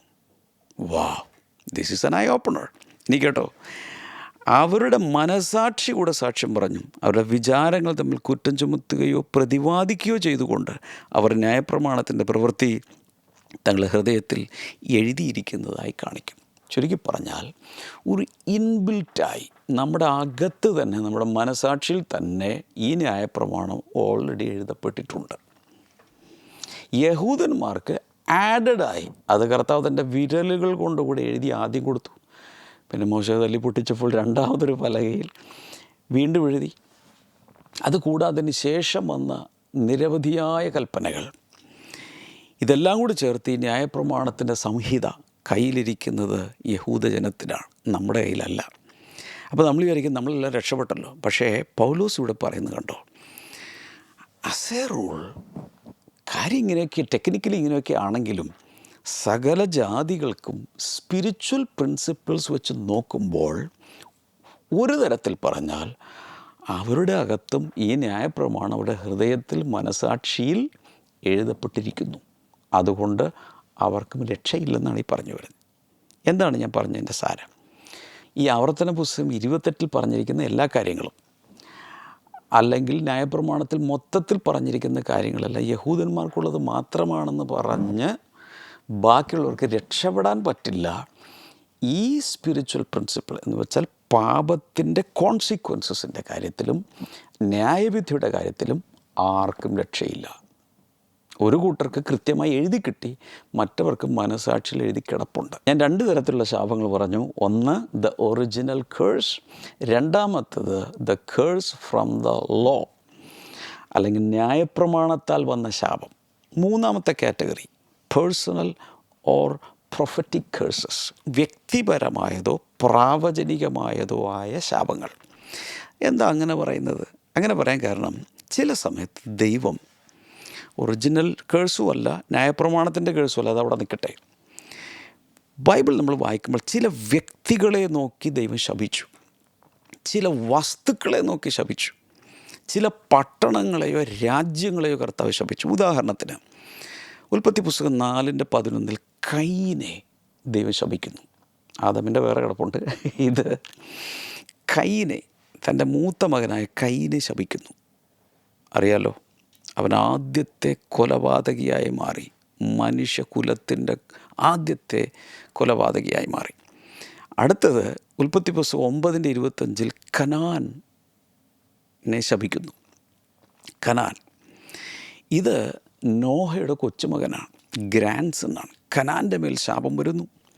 അടുത്തത് ജെറിക്കോ എന്ന പട്ടണം, അത് സകലവും തകർത്ത ശേഷം, അറിയാലോ, ആർപ്പുവിളിയോടുകൂടിയൊക്കെ അവർ ഈ മതിൽ തകർത്ത് അകത്ത് കയറി. അതിനുശേഷം യോശുവയുടെ പുസ്തകം 6:26 വായിക്കുമ്പോൾ അവിടെ കാണുന്നത്, യെരിഹോ പട്ടണം തകർന്നു കഴിഞ്ഞപ്പോൾ യോശുവ ഒരു ശാപം പുറപ്പെടുവിച്ച്, ആരെങ്കിലും ഈ പട്ടണത്തെ തിരിച്ചു പണിതാൽ, അതിൻ്റെ അടിസ്ഥാനക്കല്ലിടുമ്പോൾ തന്നെ ഒരു മകൻ, എനിക്കൊന്ന് മൂത്ത മകനാണെന്ന്, മരിക്കും.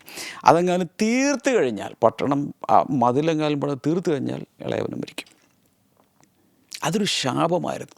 അത് പിൽക്കാലത്ത് ഇതുപോലെ തന്നെ ആ ശാപം അവിടെ കിടക്കുന്നത് കൊണ്ട്, അതാണ് ഞാൻ പറഞ്ഞത്, ശാപം എന്ന് പറഞ്ഞാൽ ചുമ്മാ കുറച്ച് നെഗറ്റീവ് വേർഡ്സ് അല്ല, അതൊരു സ്പിരിച്വൽ പവറായി അവിടെ നിൽക്കും.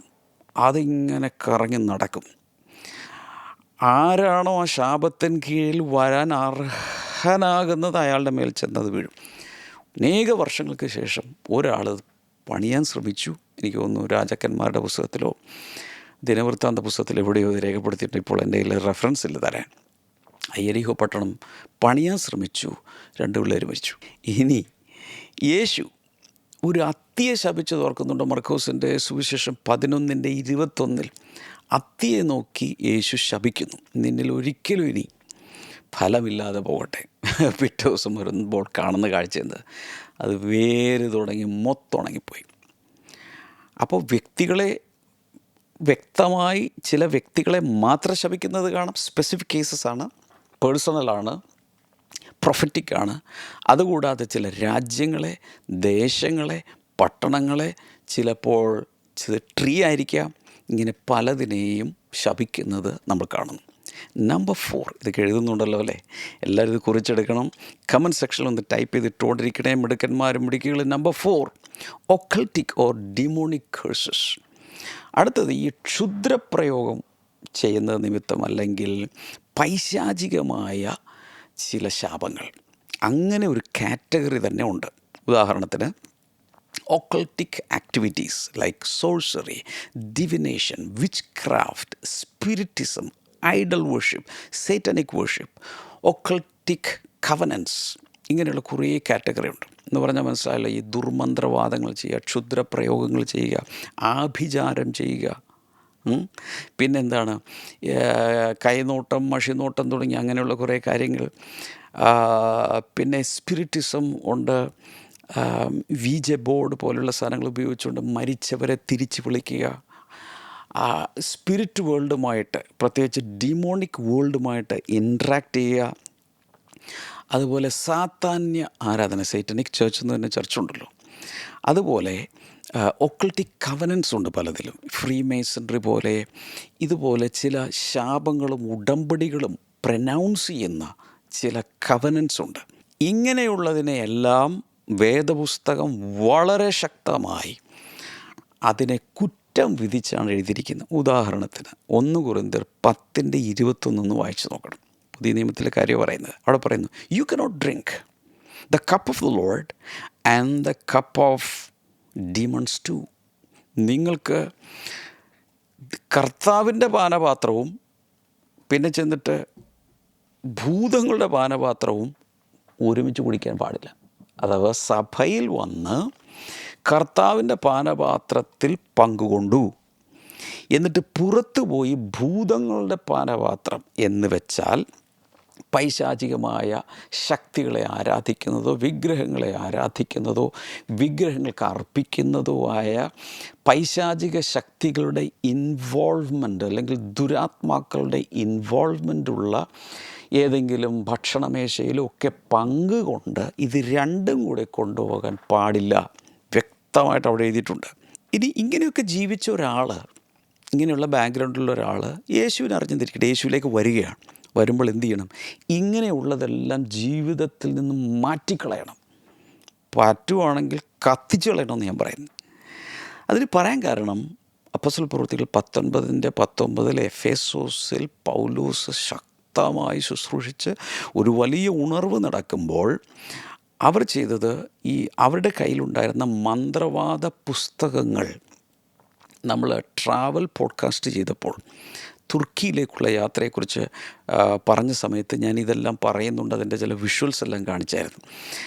അവർ ബൈബിൾ പറയുന്നതനുസരിച്ച് വളരെ കോസ്റ്റ്ലി, കോടിക്കണക്കിന് രൂപയുടെ ഇന്ത്യൻ റുപ്പിയിൽ ഇന്ന് വിലമതിക്കുന്ന അത്രയും മന്ത്രവാദ പുസ്തകങ്ങൾ, ഓക്കൾട്ട് ബുക്സ് എല്ലാം കൊണ്ടുവന്ന് തീയിട്ടു. പൈശാചികമായ ഏതെങ്കിലും കണക്ഷനുള്ള സാധന സാമഗ്രികളെ എൻ്റെ അഭിപ്രായം ഞാൻ പറയും, കഴിവതും കത്തിച്ചു കളയണമെന്ന് പറയുന്നത്, ജീവിതത്തിൽ നിന്ന് മാറ്റിക്കളയുക. അത് പുതിയ നിയമത്തിലും അങ്ങനെ തന്നെ സംഭവിക്കുന്നത് നമ്മൾ കാണുന്നു.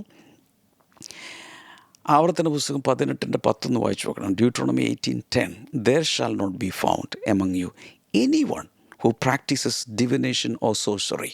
നിങ്ങളുടെ ഇടയിൽ ഇങ്ങനെയുള്ള ഈ കൈനോട്ടം പോലെ അല്ലെങ്കിൽ ദുരാത്മാക്കളെ കൺസൾട്ട് ചെയ്ത് ഭാവി പറയുക, ക്ഷുദ്രപ്രയോഗങ്ങൾ, ആഭിചാരം ഇങ്ങനെയുള്ള ചെയ്യുക, ഇത് നിങ്ങളുടെ കണ്ടേക്കരുതെന്ന് പറഞ്ഞു. ദൈവമക്കളുടെ ഇടയിൽ ഇങ്ങനെയുള്ള പൈശാചികമായ കാര്യങ്ങൾ ഇൻവോൾവ് ചെയ്യുന്നത് കാണാൻ പാടില്ല. ദൈവത്തിന് അന്നും ഇന്നും അത് വെറുപ്പാണ്, അറപ്പാണ്. അതുകൊണ്ട് വിശ്വാസികളെന്ന് പറയുന്ന, ക്രിസ്ത്യാനികളെന്ന് പറയുന്നവർ ഒരു കാരണവശാലും കൈനോട്ടം, മഷിനോട്ടം, ജ്യോതിഷം തുടങ്ങി ഇങ്ങനെ കുറേ ഉണ്ടല്ലോ, മുഹൂർത്തം നോക്കുക തുടങ്ങിയുള്ള ഒന്നിലേക്കും പോയി പോകരുത്. ബൈബിൾ അതിനെ ശക്തമായി എതിർക്കുന്നു. ഇതിന് കാരണം ദൈവത്തിന് ഇത് ഒട്ടും ഇഷ്ടമല്ല. ഇതിൻ്റെ കാരണം ഇത്രയേ ഉള്ളൂ, ആം, ഇങ്ങനെയുള്ളതിലൂടെ പൈശാചികമായ ശാപശക്തികൾ ഓപ്പറേറ്റ് ചെയ്യാം. അതിനുള്ള ഓപ്പൺ ഡോർ വിശ്വാസികൾ തുറന്നിടരുത്. അതാണ് ഞാൻ ഈ പറഞ്ഞു വരുന്നത്. അതുകൊണ്ടാണ് വിശ്വാസികളോട് വളരെ ശക്തമായി പൗലോസ് പറയുന്നത്, നിങ്ങൾ കർത്താവിൻ്റെ പാനപാത്രം കുടിക്കുകയും അപ്പോൾ തന്നെ ഭൂതങ്ങളുടെ മേശയിൽ അല്ലെങ്കിൽ ഭൂതങ്ങളുടെ പാനപാത്രവും കുടിക്കാൻ പോകരുത്, വലിയ ബുദ്ധിമുട്ടുകളുണ്ടാകും. എന്നാൽ നേരെ ചൊവ്വേ ഒരു വിശ്വാസി ജീവിക്കുകയാണെങ്കിൽ ഇങ്ങനെയുള്ള ശക്തികൾക്ക് അധികാരമുണ്ടോ? നോ. ഡിമോണിക് കേഴ്സസ് ഉണ്ട്. പക്ഷേ സംഖ്യാപുസ്തകം 23:21 പറയുന്നത്, there is no divination against Jacob. യാക്കോബിനെതിരെ ഈ ലക്ഷണവിദ്യ ഫലിക്കയില്ല, ആഭിചാരം ഏൽക്കുകയില്ല. ദൈവമക്കൾ മനസ്സിലാക്കേണ്ടത്, ദൈവജനപ്രകാരം മര്യാദയ്ക്ക് ജീവിക്കുവാണെങ്കിൽ ഇങ്ങനെയുള്ള ഒന്നും ഒരു കാരണവശാലും ദോഷം ചെയ്യുകയില്ല, വരുത്തിയില്ല. പക്ഷേ അതിന് ഇട കൊടുക്കരുത്. ഇവിടെയും അവിടെയും കാലുവയ്ക്കരുത്, പാർട്ടിസിപ്പേറ്റ് ചെയ്യരുത്. 5-ാമത്തെ ശാപം, സെൽഫ് ഇമ്പോസ്ഡ് കേഴ്സസ്, സ്വയം വരുത്തി വയ്ക്കുന്ന ശാപങ്ങൾ. അതായത് ചില സമയത്ത് അവരവരായി തന്നെ ശാപം വരുത്തി വെക്കും. ഉദാഹരണങ്ങൾ പറയാം. ഇയ്യോബിൻ്റെ പുസ്തകത്തിൽ 3-ാം അധ്യായത്തിൻ്റെ 1 മുതൽ ഇങ്ങോട്ട് 4 വരെ വായിക്കുമ്പോൾ, അതിനുശേഷം ഇയ്യോബ് തൻ്റെ വായ് തുറന്ന് തൻ്റെ ജന്മദിവസത്തെ ശപിക്കുന്നു. താൻ തന്നെ തൻ്റെ മേൽ ശാപം കൊണ്ടുവരികയാണ്.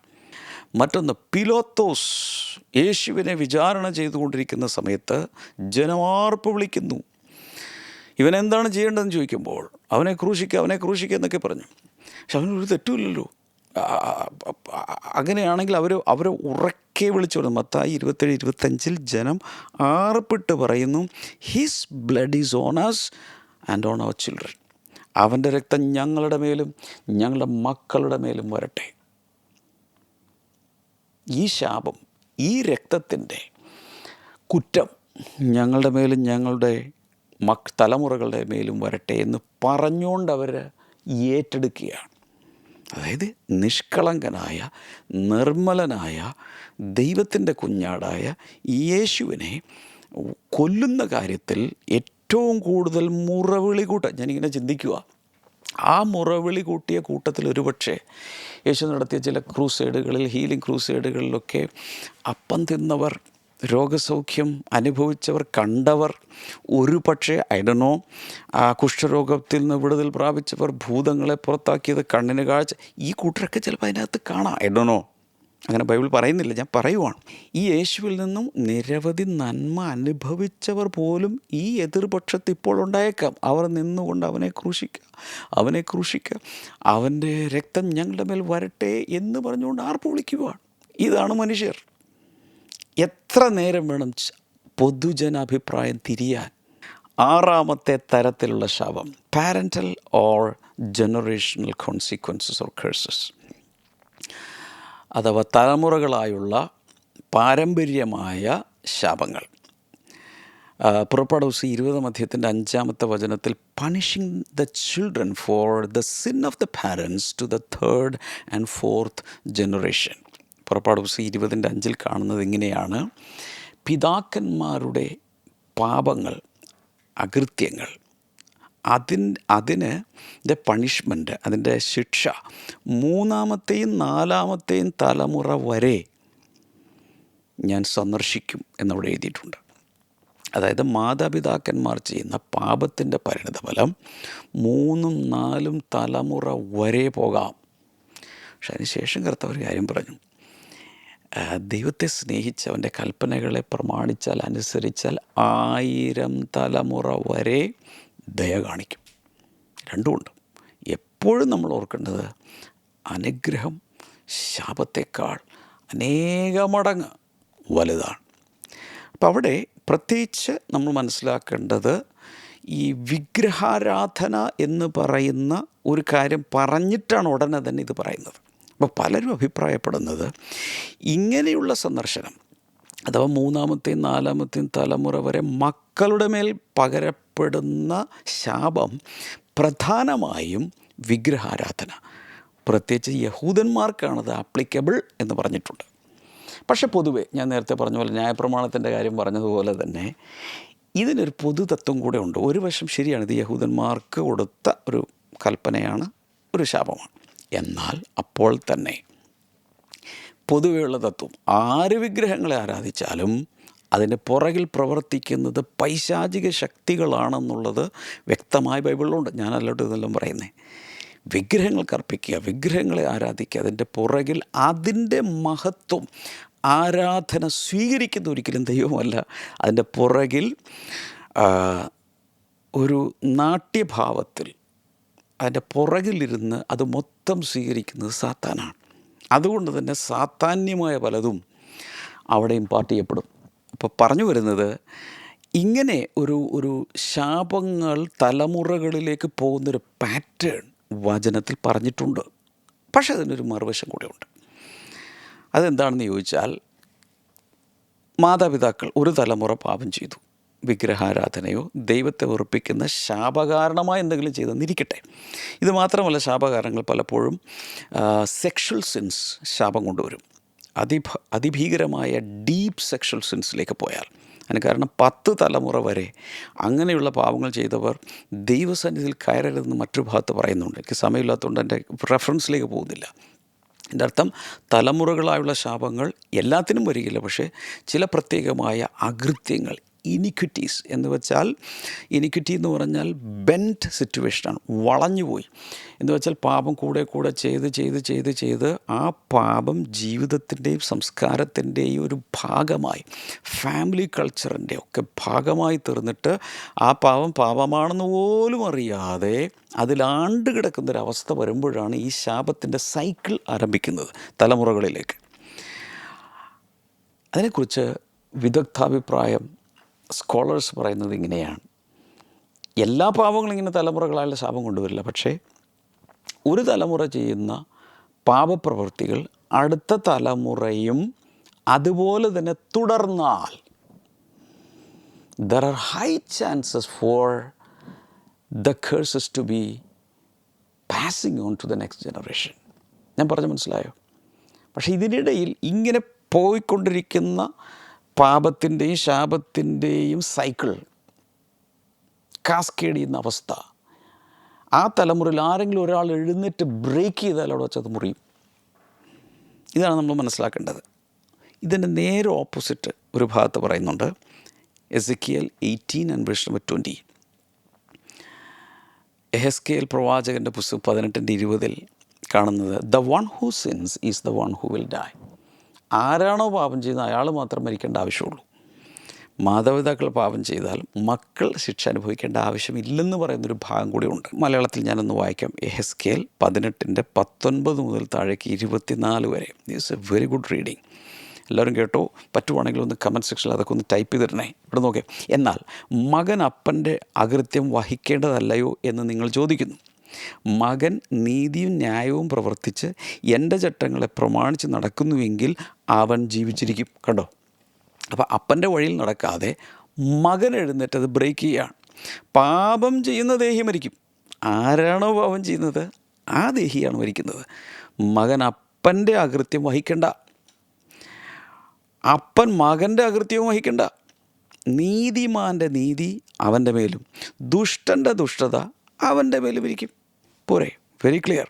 എന്നാൽ ദുഷ്ടൻ താൻ ചെയ്ത സകല പാപങ്ങളെയും വിട്ടുതിരിഞ്ഞ് എൻ്റെ ചട്ടങ്ങളൊക്കെയും പ്രമാണിച്ച് നീതിയും ന്യായവും പ്രവർത്തിക്കുന്നുവെങ്കിൽ അവൻ മരിക്കാതെ ജീവിച്ചിരിക്കും. ഒരു ഹല്ലേലൂയ പറ. ഇനി അവൻ ചെയ്ത അതിക്രമങ്ങളിൽ ഒന്നിനെയും അവന് കണക്കിടുകയില്ല. അവൻ ചെയ്ത നീതിയാൽ അവൻ ജീവിക്കും. ദുഷ്ടൻ്റെ മരണത്തിൽ എനിക്ക് അല്പമെങ്കിലും താല്പര്യമുണ്ടോ? കർത്താവ് ചോദിക്കുക. അവൻ നിൻ്റെ വഴികളെ വിട്ടുതിരിഞ്ഞ് ജീവിക്കണമെന്നല്ലയോ എൻ്റെ താല്പര്യമെന്ന് യഹോവയായ കർത്താവിൻ്റെ അരുളപ്പാട്. എന്നാൽ നീതിമാൻ തൻ്റെ നീതി വിട്ടുതിരിഞ്ഞ് നീതികേട് പ്രവർത്തിച്ച് ദുഷ്ടൻ ചെയ്യുന്ന സകല മ്ലേച്ഛതകളെയും പോലെ ചെയ്യുന്നുവെങ്കിൽ അവൻ ജീവിച്ചിരിക്കുമോ? അവൻ ചെയ്ത നീതി ഒന്നും കണക്കിടുകയില്ല, അതെല്ലാം ലാപ്സായി പോകും. അതായത് ഒരു നല്ല രീതിയിൽ നീതിയോടുകൂടി ജീവിച്ചിരുന്ന ഒരാൾ ദുഷ്ടതയിലേക്ക് തിരിഞ്ഞാൽ ഇതിന് മുമ്പത്തെ കൂടി പോകും. അവൻ ചെയ്ത നീതി കണക്കിടുകയില്ല. അവൻ ചെയ്ത ദ്രോഹത്താലും അവൻ ചെയ്ത പാപത്താലും അവൻ മരിക്കും. സോ അനലിറ്റിക്കലി വളരെ നന്നായി എക്സ്പ്ലെയിൻ ചെയ്തിരിക്കുന്ന ഒരു ഭാഗമാണ്.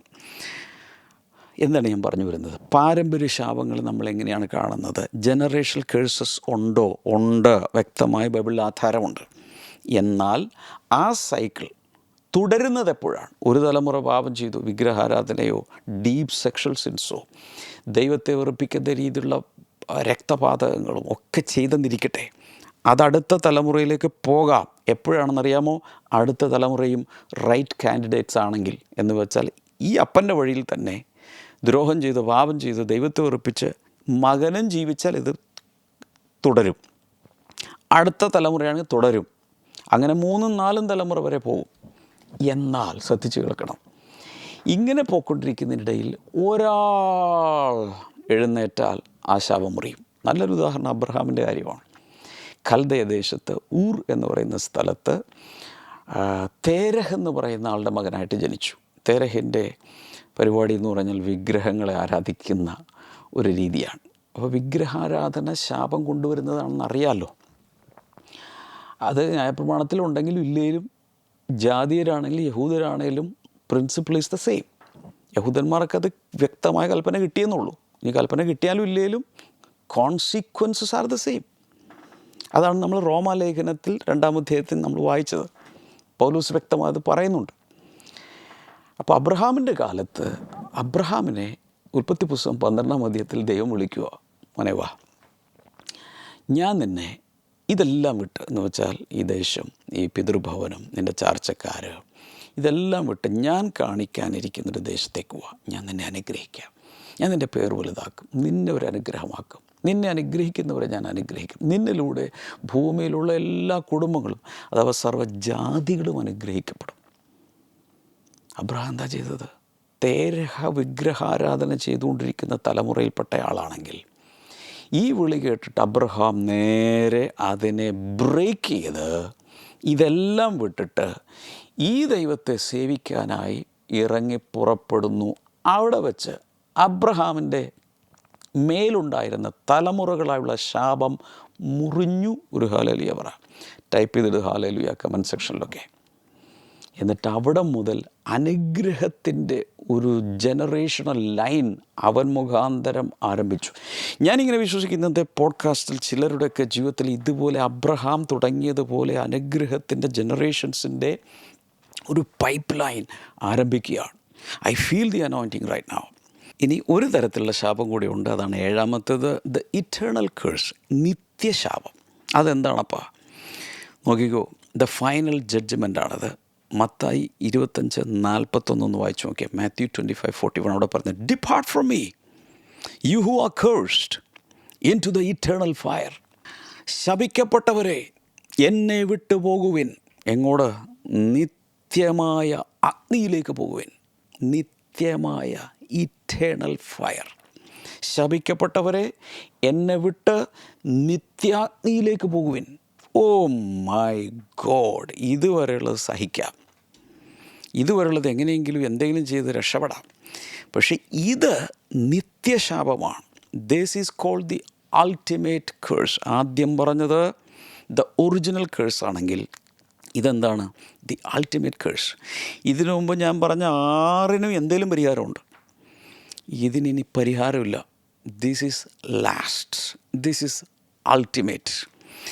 This is eternal separation from the eternal God. നിത്യനായ ദൈവത്തിൽ നിന്നും നിത്യമായി വേർപെട്ട് നിത്യനരകത്തിൽ നിത്യഗ്നിയിൽ വീഴുന്നൊരവസ്ഥ. ഇനി റിഡംഷനുമില്ല, പരോളുമില്ല, ബ്രേക്കില്ല, ഒന്നുമില്ല. എല്ലാ വിശ്വാസികളും രക്ഷിക്കപ്പെട്ട, ഞാൻ യഥാർത്ഥത്തിൽ രക്ഷിക്കപ്പെട്ട കാര്യം പറയുന്നത്, യേശുവിനായി ഹൃദയം കൊടുത്ത് യേശുവിനെ രക്ഷകനായി സ്വീകരിച്ച് യേശുവിനെ അനുഗമിച്ച് ജീവിക്കുന്ന ഒരു വിശ്വാസിയും ഇതിൽ പോവില്ല. ഒരു ഹാലേലിയ ഉറപ്പുണ്ടെങ്കിൽ ഹാലേലിയ, ഉറപ്പില്ലെങ്കിൽ ഇതിൻ്റെ അവസാനം ഞാൻ ഗുട്ടൻസ് പറഞ്ഞു തരാം, എങ്ങനെയാണ് ഇതിൽ നിന്ന് രക്ഷപ്പെടുക എന്നുള്ളത് പറഞ്ഞു തരാം. ഇനി ഇത് മൊത്തം നമ്മൾ എടുക്കുവാണെങ്കിൽ പ്രധാനമായി 2 ശാപങ്ങളാണുള്ളത്, ബ്രോഡ്ലി സ്പീക്കിംഗ്. അത് ഒന്ന്, ദ ഒറിജിനൽ കേഴ്സ്. ഉൽപ്പത്തി പുസ്തകം 3-ാം അധ്യായത്തിൽ 14 മുതൽ 19 വരെ നമ്മൾ കണ്ട, വായിച്ച, ധ്യാനിച്ച, മനസ്സിലാക്കിയ ദ ഒറിജിനൽ കേഴ്സ്. 2-ാമത്തേത് the curse of the law, ന്യായപ്രമാണത്തിൻ്റെ ശാപം. അത് ആവർത്തന പുസ്തകം 27, 28 അധ്യായങ്ങളിൽ പല സ്ഥലങ്ങളിലുമുണ്ട്. ഗലാത്യ ലേഖനം 3-ാം അധ്യായത്തിൽ അത് എന്താണെന്നും അതിൻ്റെ വിപത്ത് എന്താണെന്നും അതിൻ്റെ പരിഹാരം എന്താണെന്നും എല്ലാം നമ്മൾ കണ്ടു. ഇങ്ങനെ പ്രധാനപ്പെട്ട 2 ശാപങ്ങളാണ് നിൽക്കുന്നത്. ബാക്കിയെല്ലാം നമ്മളെടുത്തു കഴിഞ്ഞാൽ ഡിവൈൻ ജഡ്ജ്മെൻറ്റ്സ് ആണ്. പലപ്പോഴും ചില വ്യക്തികളെ, ചില സാധനങ്ങളെ, ചില ദേശങ്ങളൊക്കെ ശപിക്കുന്നതും ചിലപ്പോൾ കഠിന പാപങ്ങൾ ചെയ്തതിൻ്റെ പരിണിതഫലമായി വരുന്ന കാര്യങ്ങളും ഓക്കൾട്ട് ഇൻവോൾവ്മെൻറ്റ്, ആഭിചാരം പോലെയുള്ളതിൽ ചെന്ന് ഉൾപ്പെടുമ്പോൾ വരുന്ന കാര്യങ്ങളും ദുരാത്മാക്കളിലൂടെ വരുന്നതും പാരമ്പര്യമായി കിട്ടുന്നതും തന്നെത്താൻ ഉണ്ടാക്കുന്നതൊക്കെയാണ് ബാക്കിയെല്ലാം. ഈ ആദ്യത്തെ 2 ശരിക്കും നമ്മൾ കൈകാര്യം ചെയ്യേണ്ടത്. എന്തെല്ലാമാണ് ചെയ്യേണ്ടത്? ഇനി ഞാൻ കാര്യത്തിലേക്ക് വരാൻ പോവുകയാണ്. നമ്മുടെ വിഷയം എന്താണ്? വിശ്വാസികളുടെ മേൽ ശാപമുണ്ടോ നമുക്ക് കണ്ടുപിടിക്കണം. എത്ര പേർ റെഡിയാണ്? ആരും റെഡി? വിശ്വാസികളുടെ മേൽ ശാപം നിലനിൽക്കുമോ? ശാപം കിടപ്പുണ്ടോ? തലമുറകളായുള്ള ശാപം കിടപ്പുണ്ടോ? ഇതാണ് നമ്മൾ കണ്ടെത്താൻ പോകുന്നത്. ഇനി പറയുന്നത് കേട്ടോ. എല്ലാ ശാപങ്ങളുടെയും പരിഹാരത്തിന് വേണ്ടിയാണ് യേശു കർത്താവ് കാൽവരി ക്രൂശിൽ ശാപമായി തീർന്നത്. മരത്തിൽ തൂങ്ങുന്നവനെല്ലാം ശപിക്കപ്പെട്ടവൻ എന്ന് ന്യായപ്രമാണത്തിൽ എഴുതിയിരിക്കുന്നത് പോലെ മരത്തിൽ തന്നെ ദൈവപുത്രൻ, ദൈവത്തിൻ്റെ കുഞ്ഞാട് നമ്മുടെ സകലരുടെയും എന്ന് വെച്ചാൽ ആദ്യത്തെ ശാപം, ഒറിജിനൽ സിൻ, ഏദൻ തോട്ടത്തിൽ ആദമിൻ്റെ മേൽ വന്ന് നമുക്കെല്ലാം ഇങ്ങനെ പൊയ്ക്കൊണ്ടിരിക്കുന്ന പ്രപഞ്ചം മുഴുവൻ ശപിക്കപ്പെട്ട ആ ശാപവും, ന്യായപ്രമാണത്തിലൂടെ വന്ന ശാപവും, അല്ലാത്ത എല്ലാ ശാപങ്ങളുടെയും സകല ഭാണ്ഡവും എടുത്തുകൊണ്ടാണ് യേശു കർത്താവ് കാൽവരി ക്രൂശിൽ നമുക്ക് യാഗമായി പിടഞ്ഞു മരിച്ചത്. ഏലി ഏലി ലമാ ശബക്തനി, എൻ്റെ ദൈവമേ, എൻ്റെ ദൈവമേ, നീ എൻ്റെ കൈവിട്ടതെന്ത്? ആദാമിനോട് ആദ്യമേ കർത്താവ് പറഞ്ഞു, നീ തിന്നുന്ന നാൾ നീ മരിക്കും. പക്ഷെ അവൻ മരിച്ചോ? ഇല്ല. എൻ്റെ ശരീരം അതുപോലെ തന്നെ ഉണ്ട്. 930 വർഷം കഴിഞ്ഞിട്ടാണ് മരിച്ചത്. എന്നാൽ അവിടുത്തെ മരണം ദൈവത്തിൽ നിന്നുള്ള സെപ്പറേഷനായിരുന്നു. ആ സെപ്പറേഷൻ്റെ പരിഹാരമായി കാൽവരി ക്രൂശിൽ കർത്താവ് സെപ്പറേറ്റഡായി, പിതാവിൽ നിന്ന് സെപ്പറേറ്റഡായി. അതോടെ ആ ശാപം പൊട്ടുകയാണ്. അതുകൊണ്ട് രക്ഷിക്കപ്പെടുന്ന സമയത്ത് ആ സ്പിരിച്വൽ സെപ്പറേഷൻ, ദൈവത്തിൽ നിന്നുള്ള വേർപാട് നമ്മളിൽ നിന്ന് മാറി തിരിച്ച് ദൈവമായുള്ള ഫെലോഷിപ്പിലേക്ക് നമ്മൾ വരികയാണ്. ഞാൻ എന്താ പറഞ്ഞു? Every born again believer is restored into that fellowship with the Father. Clear ആണോ? ഒരു ഹല്ലേലൂയ പറ. ഇനിയാണ് കേൾക്കേണ്ടത്. എന്നാൽ ഈ ഒറിജിനൽ കേഴ്സിൽപ്പെട്ട വേറെ കുറച്ചുണ്ട്. അതെന്തൊക്കെയാണ്? പ്രസവവേദന, ലേബർ പെയിൻ എന്ന് വെച്ചാൽ സ്ത്രീകൾ വേദനയോടെ പ്രസവിക്കും. രക്ഷിക്കപ്പെട്ട ശേഷം ഇത് മാറിയിട്ടുണ്ടോ? ഇല്ല. അപ്പോൾ അതെന്തുകൊണ്ടാണ് യേശു കാൽവരി ക്രൂശിൽ മരിച്ചിട്ട് ഇത് മാറാത്തത്? ഉത്തരം പറയാം, അതോടെ നിൽക്കട്ടെ. ലേബർ പെയിൻ, വേദനയോടെ മക്കളെ പ്രസവിക്കും. അപ്പോൾ ഇല്ല, ഇപ്പോൾ എപ്പിഡ്യൂറലുണ്ട്, സിസേറിയനുണ്ട് എന്നൊക്കെ പറയും. അതൊക്കെ നമ്മളുടെ ഗുട്ടൻസുകളാണ്. പക്ഷേ യഥാർത്ഥത്തിൽ ആ ശാപത്തിൻ്റെ ഫലമായ പ്രസവ വേദന അല്ലെങ്കിൽ ലേബർ പെയിൻ ഇന്നുമുണ്ട്. അത് മാറിയിട്ടില്ല. മനസ്സിലാക്കണം, വ്യക്തമായി മനസ്സിലാക്കണം. എന്നാൽ സൂപ്പർ നാച്ചുറൽ ചൈൽഡ് ബർത്ത് എന്നൊരു പുസ്തകം ഞാൻ കണ്ടിട്ടുണ്ട്. ഓഥറിൻ്റെ പേരൊന്നും എനിക്ക് ഓർമ്മയില്ല. ആ പുസ്തകത്തിൽ പറയുന്നത്, പ്രത്യേകമായി വിശ്വസിച്ച് ഇത് ഏറ്റുപറഞ്ഞ് പ്രഗ്നൻസി പീരീഡ് എല്ലാം അത് ഏറ്റുപറഞ്ഞുകൊണ്ടിരുന്നാൽ വേദനയില്ലാതെ പ്രസവിക്കുക, അങ്ങനെയുള്ള ഒത്തിരി പേരുടെ സാക്ഷ്യങ്ങളുണ്ട്. സംഭവിക്കുമായിരിക്കാം. അങ്ങനെ സംഭവിച്ച് പലരും സാക്ഷ്യമുണ്ട്. അതിനെ നമുക്ക് നിഷേധിക്കാൻ സാധ്യമല്ല. പക്ഷേ ജനറലി യേശു കർത്താവ് ക്രൂശിൽ മരിച്ചു എന്നതിനാൽ പ്രസവവേദന മാറിയിട്ടില്ല. അടുത്തത് വിയർപ്പ്. രക്ഷിക്കപ്പെട്ട ശേഷം ആ ശാപം കാൽവരി ക്രൂശിൽ മാറിയതുകൊണ്ട് ഇനി മുതൽ ഞാൻ വിയർക്കുകയില്ല എന്ന് പറഞ്ഞാൽ അങ്ങനെ നടക്കുമെന്ന് എനിക്ക് തോന്നുന്നില്ല. വിയർപ്പ് ഇന്നുമുണ്ട്. അത് ശാപത്തിൻ്റെ ഒരു റിസൾട്ടാണ്. അടുത്തത് നിലം ശപിക്കപ്പെട്ടു, അല്ലേ? നിലം ശപിക്കപ്പെട്ടു. മുള്ളും പറക്കാരെയും മുളക്കും ഇന്നുമുണ്ട്. അത് മാറിയിട്ടില്ല. ഞാൻ പറഞ്ഞു വരുന്നത്, ഈ ഒറിജിനൽ കേഴ്സ് എന്ന് പറഞ്ഞതിൽ ദൈവത്തിൻ്റെ ഫെലോഷിപ്പിൽ നിന്നും പൊട്ടിമാറിയത് തിരിച്ച് രക്ഷിക്കപ്പെടുന്ന ആ സ്പ്ലിറ്റ് സെക്കൻഡിൽ ഫെലോഷിപ്പിലേക്ക് തിരിച്ചു വരും. പക്ഷേ ബാക്കിയുള്ള കാര്യങ്ങൾ, മരണം അല്ലേ, ഇന്നും രക്ഷിക്കപ്പെട്ട ശേഷം ആളുകൾ മരിക്കും. പലരെയും യേശു കർത്താവ് മരിച്ചവരിൽ നിന്ന് ഉയർത്തെഴുന്നേൽപ്പിച്ചു. ശിഷ്യന്മാരും ഇന്നും നടക്കുന്നുണ്ട്. മരിച്ചവർ ഉയർത്തെഴുന്നേൽക്കുന്ന ശുശ്രൂഷയൊക്കെ, അത്ഭുതങ്ങൾ നടക്കുന്നുണ്ട്. പക്ഷെ അവർ വീണ്ടും മരിക്കുകയാണ്. മരണം, അതായത് ശരീരത്തിൻ്റെ മരണം ഇപ്പോഴും മാറിയിട്ടില്ല. ആ ശാപം ഇപ്പോഴും അവിടെ തന്നെ കിടപ്പുണ്ട്. അപ്പോൾ ദ്രവത്വം, മരണം, പ്രസവവേദന, വിയർപ്പ്, മൊത്തം പ്രപഞ്ചം മുഴുവൻ ശാപത്തിൻ്റെ കീഴിലായിപ്പോയത്, ഭൂമി മുഴുവൻ ദ്രവത്വത്തിൽ പോയി. അതൊന്നും ഇതുവരെ മാറിയിട്ടില്ല. വായ്? ഇതാണ് നമ്മൾ മനസ്സിലാക്കേണ്ടത്. ഇത് മനസ്സിലാക്കി കഴിഞ്ഞാൽ നമ്മുടെ കണ്ണ് തുറക്കും. അപ്പോൾ പറഞ്ഞു വരുന്ന ഇതാണ്, all kinds of curses were cancelled on the cross. സത്യമാണോ? സത്യമാണ്. But the full manifestation of the results are in different stages. എന്നാൽ അതിൻ്റെ പൂർണ്ണമായ വെളിപ്പെടൽ, അതിൻ്റെ റിസൾട്ട്, അതിൻ്റെ ഇമ്പാക്റ്റ്, അതിൻ്റെ ആ ഫ്രൂട്ട്ഫുൾനെസ് ഒറ്റയടിക്ക് പുറത്തേക്ക് വന്നിട്ടില്ല. എപ്പോൾ വരും? യേശു കർത്താവിൻ്റെ രണ്ടാം വരവിലാണ് അതിൻ്റെ ഫുൾ മാനിഫെസ്റ്റേഷനിലേക്ക് നമ്മൾ കയറാൻ പോകുന്നത്. അന്ന് ഈ മർത്യ ശരീരം നമ്മൾ ഉയർക്കുമ്പോൾ അമർത്യമായൊരു ശരീരം കിട്ടും. വേർപ്പ് പിന്നില്ല, പ്രസവവേദനയില്ല, പ്രസവമില്ല, പ്രസവവേദനയില്ല. Celestial body, supernatural body, heavenly body, immortal body അന്ന് നമുക്ക് ലഭിക്കും. കാര്യം പറയുന്നത് മനസ്സിലാവുന്നുണ്ടോ? അതുപോലെ ഭൂമിക്കൊരു വീണ്ടെടുപ്പുണ്ട്. അത് പിന്നെ സമയമെടുക്കും. പുതിയ ഭൂമിയും പുതിയ ആകാശവും ദൈവം സൃഷ്ടിക്കുന്ന സമയത്തെ അത് മാറുകയുള്ളൂ. അങ്ങനെ പോയി ഒരു സമയമെത്തുമ്പോൾ വെളിപ്പാട് പുസ്തകം 22-ാം അധ്യായം 3-ാം വചനത്തിലേക്ക് വരുമ്പോൾ അവിടെ പറയുന്നു, there shall be no more curse. ഇനി ശാപം ഇല്ല. അവിടെ വരെ വെയിറ്റ് ചെയ്യുമ്പോൾ മാത്രമാണ് സകല ശാപങ്ങളും നീങ്ങിപ്പോകുന്നത്. അതായത് പുതിയ ജെറുസലേമിൽ നമ്മളുടെ അക്കോമഡേഷൻ റെഡിയായി ദൈവത്തോടുകൂടെ കൂടാരമടിച്ച് താമസിക്കുന്നൊരു സമയം വരും പുതിയ ജെറുസലേം എന്ന പട്ടണത്തിൽ. അന്ന് മാത്രമേ ഈ ഒറിജിനൽ കേഴ്സ് മുഴുവനുമായും തുടച്ചു നീക്കപ്പെടുകയുള്ളൂ. അതുകൊണ്ട് അതല്ലാതെ പലരും അതും ഇതുമൊക്കെ ടീച്ച് ചെയ്താൽ വ്യക്തമായി മനസ്സിലാക്കുക, വചനം വളരെ ക്ലിയറാണ്. ഒറിജിനൽ കേഴ്സ് ക്രൂശിൽ വെച്ച് ക്യാൻസലായിട്ടേ ഉള്ളൂ. അതിൻ്റെ മുഴുവൻ മാനിഫെസ്റ്റേഷൻ നടന്നിട്ടില്ല.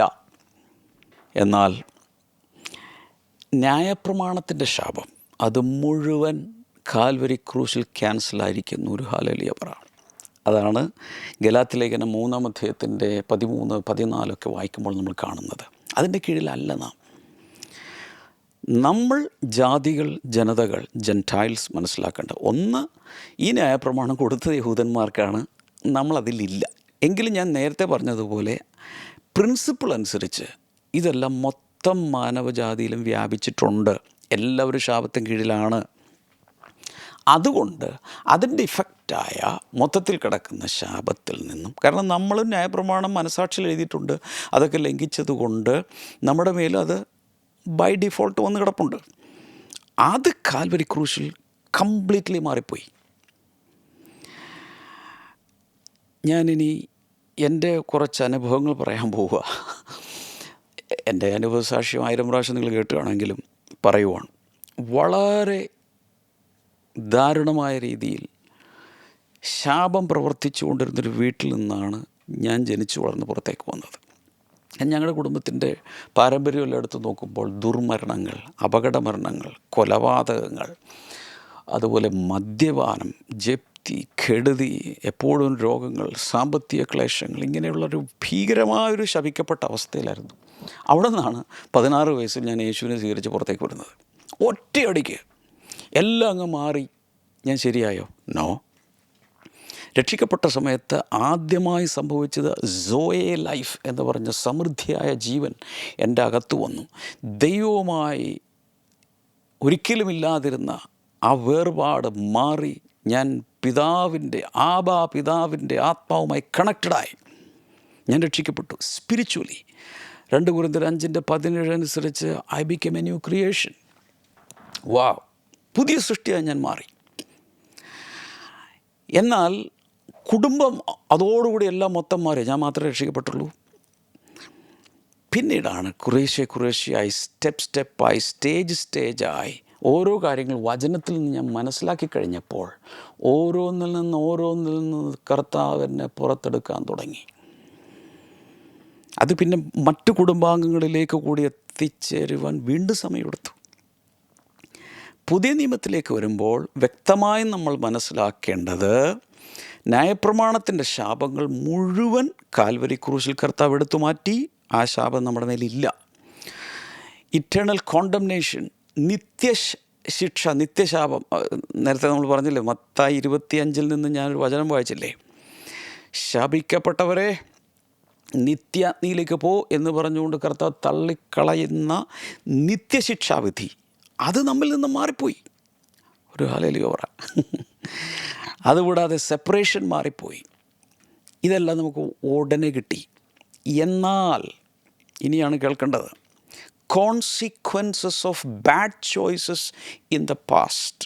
നമ്മൾ തന്നെ പണ്ട് കാലത്തെടുത്തിട്ടുള്ള തെറ്റായ പാപവഴികൾ മുഖാന്തരമുള്ള ചില അനന്തരഫലങ്ങൾ തുടരാം. ജീവിതത്തിൽ ഇപ്പോഴും പുതിയ നിയമത്തിലും ആത്മീയ പോരാട്ടങ്ങൾ സംഭവിക്കുക, സ്പിരിച്വൽ വാർഫെയർ. അതാണ് എഫെസ് ലേഖനം 6-ാം അധ്യായത്തിൽ 10 മുതൽ താഴേക്ക് വായിക്കുമ്പോൾ പറഞ്ഞു വരുന്ന 4 തരത്തിലുള്ള ദുരാത്മസേനകൾ. നമുക്ക് പോരാട്ടമുള്ളത് ജഡരക്തങ്ങളോടല്ല, വാഴ്ചകളോടും അധികാരങ്ങളോടും അന്ധകാരത്തിൻ്റെ ലോകാധിപതികളോടും സ്വർലോകങ്ങളിലെ ദുഷ്ടാത്മസേനകളോടും അത്രേ.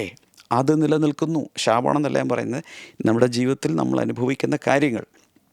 അടുത്തത്, പിതാവായ ദൈവം നമ്മെ ഡിസിപ്ലിൻ ചെയ്യും, അഥവാ ശിക്ഷണം നടത്തി. ചില ട്രാൻസ്ലേഷൻ പറഞ്ഞ് ബാലശിക്ഷ നടത്തും, ചാസ്റ്റൈസിങ് ഉണ്ടാവും. അത് ശാപമല്ല.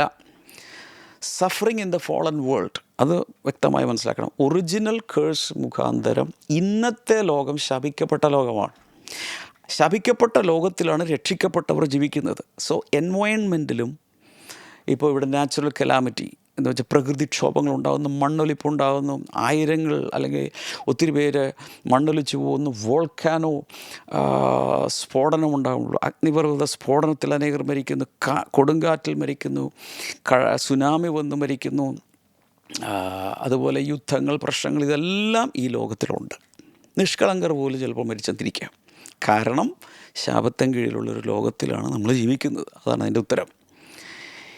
അപ്പോൾ എന്നാൽ പുതിയ നിയമവിശ്വാസികൾ രക്ഷിക്കപ്പെട്ട ശേഷം വളരെ ശ്രദ്ധിക്കേണ്ട കാര്യങ്ങൾ, ഒക്കൾട്ടിക് ഇൻവോൾവ്മെൻറ്റ് ഉണ്ടാകരുത്. ആഭിചാരങ്ങൾ, ദുർമന്ത്രവാദങ്ങൾ, പൈശാചികമായ പ്രവൃത്തികൾ, കൈനോട്ടം, മഷിനോട്ടം തുടങ്ങി ഇങ്ങനെയുള്ള ഒന്നിലും പെടരുത്. എന്തുകൊണ്ട്? ചില സാത്താന്യ ശക്തികൾക്ക് ജീവിതത്തിലേക്ക് പ്രവേശിക്കാൻ ഡോർ തുറന്നു കൊടുക്കുകയാണ്.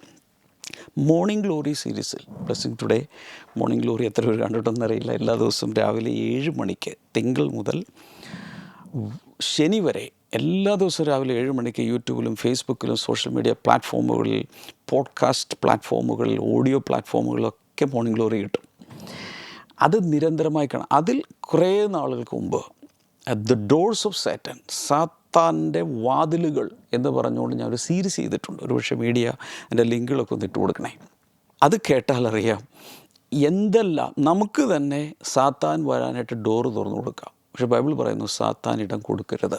ഇങ്ങനെയുള്ള പൈശാചിക പ്രവൃത്തികളിൽ വിശ്വാസികൾ പോകരുത്. അൺഗോഡ്ലി കവനൻസ് ചെയ്യരുത്. ദൈവികമല്ലാത്ത ഉടമ്പടികളിൽ പോകരുത്. നിരന്തരമായി മത്സരിച്ച് ജീവിക്കരുത്.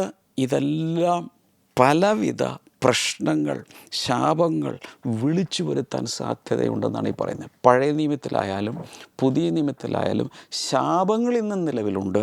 രക്ഷിക്കപ്പെട്ടവർ ക്രൂശ് നിമിത്തം അതിൽ നിന്നും പുറത്തു വരുന്നു. എത്ര പേർക്ക് കാര്യം മനസ്സിലായി? ഞാൻ ഇതുവരെ പറഞ്ഞത് കുറച്ചുകൂടി വ്യക്തമാക്കാൻ ആഗ്രഹിക്കുന്നു. രക്ഷിക്കപ്പെട്ടവരുടെ മേൽ ശാപമുണ്ടോ? കാര്യത്തിലോട്ട് കൂടുതൽ ആഴത്തിൽ കയറാൻ പോവുക. യേശു കാൽവരി ക്രൂശിൽ സൈദ്ധാന്തികമായി അഥവാ തിയറിറ്റിക്കലി എല്ലാ ശാപങ്ങൾക്കുമുള്ള പരിഹാരം വരുത്തി കഴിഞ്ഞു. എന്നാൽ ഇനി അത് നമ്മുടെ ജീവിതത്തിൽ അപ്ലൈ ചെയ്തെടുക്കണം. ലീഗലി നമ്മളെല്ലാവരും ശാപത്തിൻ്റെ വെളിയിലാണ്.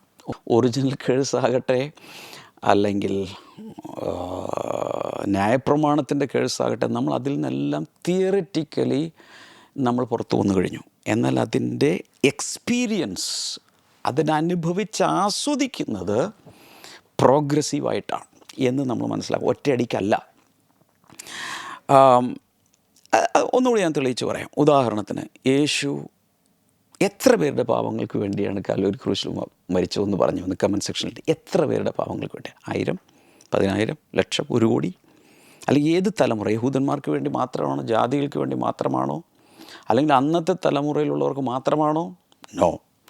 ആദം മുതൽ ഈ ഭൂമിയിൽ ഇനി ഏറ്റവും അവസാനം ജനിക്കാനിരിക്കുന്ന ശിശു വരെയുള്ള എല്ലാവരുടെയും പാപങ്ങൾ. അതുകൊണ്ടാണ് യോഹന്നാൻ സ്നാപകൻ വിളിച്ചു പറഞ്ഞ്, ഇതാ ലോകത്തിൻ്റെ പാപങ്ങളെ ചുമക്കുന്ന ദൈവത്തിൻ്റെ കുഞ്ഞാട്. എന്ന് വെച്ചാൽ സകലരുടെയും പാപങ്ങൾ അവൻ ഏറ്റെടുത്തു. പക്ഷെ ഇന്നും പാപം ഭൂമിയിലില്ലേ? എന്തുകൊണ്ട്? റെയിൻഹാർഡ് ബോങ്കയോട് പണ്ടൊരു പത്രപ്രവർത്തനാണെന്ന് തോന്നുന്നു, വന്നിട്ട് ചോദിച്ചു, നിങ്ങൾ പറയുന്ന യേശു കാൽവരി ക്രൂശിൽ രക്തം ചൊരിഞ്ഞ് എല്ലാവർക്കും വേണ്ടി മരിച്ചു, യേശുവിൻ്റെ രക്തം സകല പാപവും പോക്കി ശുദ്ധീകരിക്കും എന്നൊക്കെ പറഞ്ഞിട്ട് ഈ യേശു മരിച്ച ശേഷം പാപം കൂടിയോ കുറഞ്ഞോ? കൂടി. എന്തുകൊണ്ടാണ്? അദ്ദേഹം ദൈവത്തോട് പ്രാർത്ഥിച്ചപ്പോൾ പെട്ടെന്നൊരു ഉത്തരം അദ്ദേഹത്തിന് കിട്ടി. അദ്ദേഹം പറഞ്ഞു, ലോകത്തിൽ അഴുക്ക് കൂടുകയാണോ കുറയുവാണോ? കൂടുക. ഇവിടെ സോപ്പ് കമ്പനികളുണ്ടല്ലോ, സോപ്പിട്ട് കഴിയാതെ പോവില്ലേ? പോകും. പക്ഷേ ഈ സോപ്പ് കമ്പനിക്കാർ സോപ്പ് ഉണ്ടാക്കിക്കഴിഞ്ഞാലും എൻ്റെ അഴുക്ക് പോകണമെന്നുണ്ടെങ്കിൽ ആ സോപ്പ് എടുത്ത് വ്യക്തിപരമായി ഞാൻ ബാത്റൂമിൽ, വാഷ്റൂമിൽ കയറി സോപ്പിട്ട് കുളിച്ച് കഴുകിക്കളയണം. അല്ലെങ്കിൽ പുറത്തിറങ്ങിയാൽ വീണ്ടും അഴുക്കാകും, തിരിച്ചു വരും. സാധാരണ 2 പ്രാവശ്യമെങ്കിലും മനുഷ്യർ കുളിക്കും. എന്തുകൊണ്ട്? രാവിലെ കുളിച്ചതല്ലേ, ഒറ്റ പ്രാവശ്യം കുളിച്ചാൽ പോരെ, എല്ലാം കഴുകിയില്ല? നോ. വീണ്ടും ഈ ലോകത്തിൽ അതുണ്ട്. അതുകൊണ്ട് വീണ്ടും അതിനെ കളയണം. ഇതുപോലെ ആരെല്ലാം യേശു കർത്താവിൻ്റെ രക്തത്തിൽ വിശ്വസിച്ച് അവരുടെ അങ്കി അലക്കി കഴുകി വെടിപ്പാക്കുമോ അവർക്ക് മാത്രമേ അത് അനുഭവിക്കാൻ കഴിയൂ. അതാണ് പാപത്തിൻ്റെ കാര്യം. ഇനി യേശു കർത്താവ് കാൽവരി ക്രൂശിൽ മരിച്ചത് രോഗങ്ങൾക്ക് വേണ്ടിയാണ് എത്ര പേർ വിശ്വസിക്കുന്നു? ബൈബിളിൽ പറയുന്നത്, യെശയ്യാവിൻ്റെ പുസ്തകം 53:5 1 പത്രോസ് 2:21 എൻ്റെ ഓർമ്മ. അവിടെ പറയുന്ന, അവൻ്റെ അടിപ്പിണരുകളാൽ സൗഖ്യമായി എന്ന് വെച്ചാൽ സകലരുടെയും രോഗങ്ങൾക്ക് വേണ്ടി കൂടിയാണ് യേശു കർത്താവ് കാൽവരി ക്രൂശിൽ മരിച്ചത്. പക്ഷേ എത്ര പേർക്ക് സൗഖ്യം കിട്ടുന്നുണ്ട്? ഇന്നും രോഗികളില്ലേ? രോഗികളുടെ എണ്ണം കൂടിക്കൊണ്ടിരിക്കുകയല്ലേ? എന്തുകൊണ്ട്? അത് കാൽവരി ക്രൂശിൽ തിയറിറ്റിക്കലി സംഭവിച്ചു, സത്യമാണ്. പക്ഷേ എനിക്ക് രോഗസൗഖ്യം കിട്ടണമെങ്കിൽ വ്യക്തിപരമായി ഞാനതിൽ വിശ്വസിച്ച് അതെൻ്റെ ലൈഫിലേക്ക് അപ്ലൈ ചെയ്യണം. ഇതുപോലെ തന്നെയാണ് ശാപവും. എല്ലാവരുടെ ശാപങ്ങൾക്ക് വേണ്ടി യേശു കർത്താവ് മരിച്ചു. പക്ഷെ ഞാൻ വിശ്വസിച്ച് പ്രാക്ടിക്കലി എൻ്റെ ലൈഫിൽ അത് അപ്ലൈ ചെയ്താൽ മാത്രമേ ഞാൻ അതിൽ നിന്നും പുറത്തു വരൂ. ക്ലിയർ ആണോ?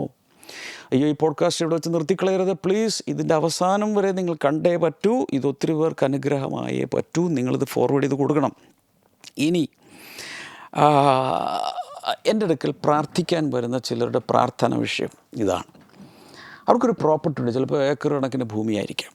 പ്രോപ്പർട്ടി ഉണ്ട്, അതിൻ്റെ ഡോക്യുമെൻറ്റ് തീരാധാരം അവരുടെ കയ്യിലിരിപ്പുണ്ട്. പക്ഷേ ചില സമയത്ത് എല്ലായ്പ്പോഴൊന്നും പോകാൻ പറ്റില്ല. ഇത് ഒത്തിരി പേരുടെ പ്രാർത്ഥന വിഷയമാണ്. എപ്പോഴൊന്നും ആ സ്ഥലം പോയി നോക്കാൻ പറ്റിയില്ല. അതുകൊണ്ട് ചിലരത് കയ്യേറിയിട്ട് ഡോക്യുമെൻറ്റ്സ് ഫോർജ് ചെയ്തു, വ്യാജ ആധാരങ്ങളുണ്ടാക്കി അത് കൈവശം വെച്ച് അവരവിടെ പൊസസ് ചെയ്തു, അവരവിടെ താമസമാക്കി, അല്ലെങ്കിൽ അവരെ കൃഷി ഇറക്കി അവരുടേതാക്കി മാറ്റി. കുറേ കഴിഞ്ഞ് സ്ഥലം നോക്കി ചെന്നപ്പോഴേക്കും ഇതാ വേറെ ആളുകൾ അവിടെ കൈവശം വെച്ചിരിക്കുക. ഇറങ്ങാൻ പറഞ്ഞു. ഞങ്ങൾ ഇറങ്ങില്ല എന്ന് പറഞ്ഞു. ഞങ്ങളുടെ കയ്യിലാണ് ആധാരം എന്ന് പറഞ്ഞു. അപ്പം ഞങ്ങളുടെ കയ്യിലിരിക്കുന്നു. അത് തെറ്റാ, ഇതാണ് ശരി, ശരിക്കുള്ള ആധാരം ഞങ്ങളുടെ കയ്യിലാണ്. ഇത് കേസായി. വർഷങ്ങൾ നീണ്ട ലോ സ്യൂട്ട്സ് നടക്കുന്നു. പക്ഷേ യഥാർത്ഥ അവകാശി, ലീഗൽ റൈറ്റ് ആർക്കാണ്? ആ ഒറിജിനൽ ഉടമയ്ക്കാണ്. ഡോക്യുമെൻ്റ് കയ്യിലുണ്ട്. പക്ഷേ അനധികൃതമായി ചിലരവിടെ കയറി കൈവശം വച്ചിരിക്കുകയാണ്.